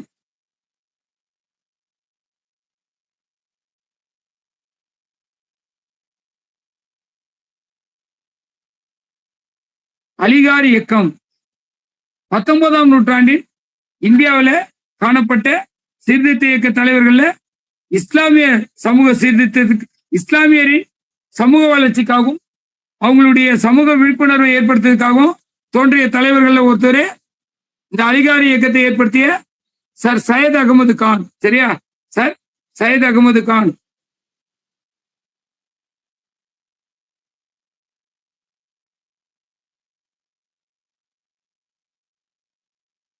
இந்துக்களுக்கு ஒரு ராஜாராம் மோகன் ராய் போல முஸ்லிம்களின் வளர்ச்சிக்கு இந்த சர் சையத் அகமது கானுடைய பணி அளப்பரியது. சர் சையத் அகமது கானுடைய பணி அளப்பரியது. அவரு நவம்பர் 18 1817 லாகூர்ல பிறந்தார். சரியா? நவம்பர் 18 1817 நவம்பர்ல பிறந்தார். சரி, லாகூர்ல பிறந்தார். 1857 சிப்பாய் கழகத்துல ஆங்கிலேயருக்கு ஆதரவாக பங்கு கொண்டார். சரியா? அடுத்தது ஆங்கிலேயருக்கும் முஸ்லிம்களுக்கும் இடையே நல்லுறவை வளர்ப்பதில் தீவிர கவனம் செலுத்தினார். ஆங்கிலேயருக்கும் முஸ்லிம்களுக்கு இடையே நல்லுறவை வளர்ப்பதில் தீவிர கவனம் செலுத்தினார். அதுக்கப்புறம் என்ன பண்ணாரு? 1889 இந்த அலிகார் கல்வி நிறுவனத்தை அவர் ஏற்படுத்தினார். அலிகார் கல்வி நிறுவனத்தை ஏற்படுத்தினார். அவர் ஆக்சுவலா தொடக்கத்தில் என்ன பண்ணார்? ஆங்கிலோ முகமதிய மெட்ரிகுலேஷன் பள்ளி, இது பின்னால அலிகார் முஸ்லிம் கல்லூரி எனும் கல்வி நிறுவனம் ஏற்படுவதற்கு இவர்தான் காரணமா இருந்தார். ஆங்கிலேய முகமதிய மெட்ரிகுலேஷன் பள்ளி தான் இவர் முதல்ல தொடங்கந்து. அது பின்னாடி அலிகார் கல்லூரியா மாறிச்சு. இப்ப என்னவா இருக்கு? அலிகார் பல்கலைக்கழகமா இருக்கு. அடுத்தது என்னவா இருக்கு? அடுத்தது இந்த முஸ்லிம் லீக் கட்சி தொடங்குவதற்கு இவர் முதன்மை காரணமாக இருந்தார். முஸ்லிம் லீக் கட்சி தொடங்குவதற்கு நவாப் சலீமுல் கான், அதுக்கப்புறம் இவரும் சேர்ந்து டிசம்பர் 6 1906 இந்த கல்வி நிறுவனத்தை முஸ்லிம் லீக் கட்சியை தொடங்கினாங்க. அதுக்கப்புறம் ஹார்டின்ஸ் பிரபு காலத்துல 1843 கொத்தடிமை முறை ஒழிப்பு சட்டம், அதுக்கப்புறம் 1847 நரபலியிடுவதற்கு எதிரான தடை சட்டம், அதுக்கப்புறம் 1856 ஈஸ்வர சந்திர வித்யாசாகர். சரியா? அவர் என்ன பண்ணாரு? 1820 பிறந்தாரு. 1852 இந்து கன்யா எனும் பெண்கள் கல்வியை தொடங்கினார். 1852 இந்து கன்யா எனும் பெண்கள் பள்ளியை தொடங்கினார். இவருடைய தீவிர முயற்சியால ஜூலை 26 1856 விதவை மறுமண சட்டம் நடைமுறைக்கு வந்தது. இவருடைய தீவிர முயற்சியால ஜூலை 26, 1856 விதவை மறுமண சட்டம் நடைமுறைக்கு வந்தது. அடுத்தது என்னது? கேசவ சந்திர சென் அவருடைய முயற்சியால் என்ன பண்ணாங்க? பலதார முறை ஒழிப்பு சட்டம். பலதார முறை ஒழிப்பு சட்டம் கேசவ சந்திர சென்னால பலதார முறை ஒழிப்பு சட்டம் 1872 நடைமுறைக்கு வந்தது. 1872 இந்த சட்டம் நடைமுறைக்கு வந்து இவர் 1824 1883 வரலையும் வாழ்ந்தாரு. அடுத்தது 1858 1922 வரை வாழ்ந்த தோங்கரா கேசவ கார்வே. தோங்கரா கேசவ கார்வே.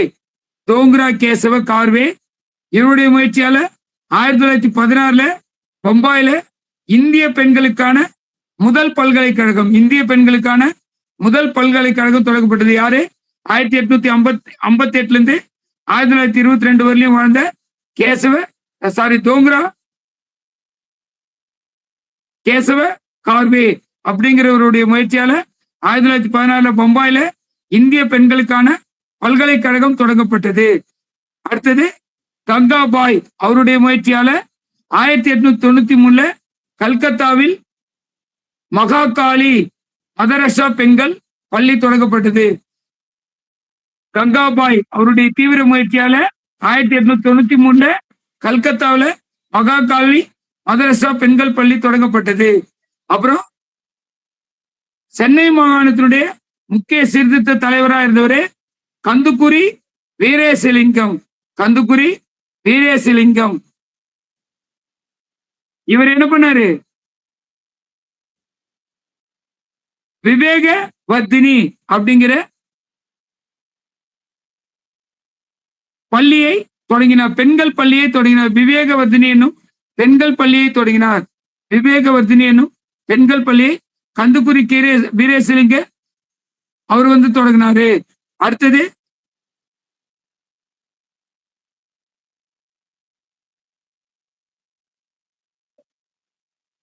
முத்துலட்சுமி ரெட்டி. அடுத்தது சீர்திருத்த தலைவர் முத்துலட்சுமி ரெட்டி 1886 1969. முத்துலட்சுமி ரெட்டி 1886 86 1969. இவரை என்ன பண்ணாங்க? இவங்கதான் முதல்ல இந்தியாவினுடைய அதாவது சென்னை மாகாணத்தின் முதல் பெண் சபாநாயகர்கள். பெண் துணை சபாநாயகரா இருந்தாரு. முதல் பெண்ணா இருந்தாரு. துணை சபாநாயகரா இருந்தாரு. இவருடைய ஆட்சி காலத்துல சபாநாயகரா இருந்த பொறுப்பு காலத்துல என்ன பண்ணாங்க? 6 வயதுக்கும் 15 வயசுக்கும் இடைப்பட்ட 22,000 விதவை பெண்கள் இருந்ததா இவர் தன்னுடைய குறிப்பில தந்திருக்கார். 22,000 விதவை பெண்கள் இருந்ததா குறிப்பில தந்திருக்கார். அதே மாதிரி இவர் சமூக நலத்துறை அமைச்சரா இருந்தார். எப்போ? இவரு டி பிரகாசம் ஆட்சி காலம் 1945 to 48 டி பிரகாசம் ஆட்சி காலத்துல சமூக நலத்துறை அமைச்சரா இருந்தாரு. அப்ப என்ன பண்ணாரு? மார்ச் 16 1948 மார்ச் 16 1948 அன்றைய சென்னை மாகாண முதல்வர் டி பிரகாசத்தினுடைய ஒப்புதலோட இந்த தேவதாசி முறை ஒழிப்பு சட்டம் நடைமுறைப்படுத்தினார். சரியா? அதுக்கப்புறம் தாழ்த்தப்பட்டோருக்காக என்னென்ன அமைப்புகள் தொடங்கப்பட்டது அப்படின்னு பார்த்தோம்னா நாமசூத்திர தாழ்த்தப்பட்டோர் சங்கம் 1906. நாமசூத்திர தாழ்த்தப்பட்டோர் சங்கம் 1906. அடுத்தது 1923 என்ன பண்ணாரு? இன்னொரு அமைப்பு தொடங்கினாங்க. விரிவாக்கப்பட்ட இந்து மகாஜன சங்கம். விரிவாக்கப்பட்ட இந்து மகாஜன சங்கம்.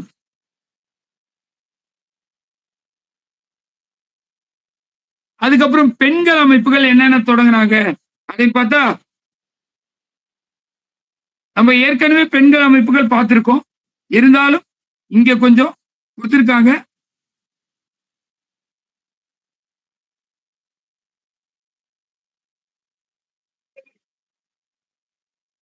ஆயிரத்தி 1910 சரளாதேவி 1910 சரளாதேவி பெண்களின் முன்னேற்றத்துக்காக என்ன பண்ணாங்க? பாரத்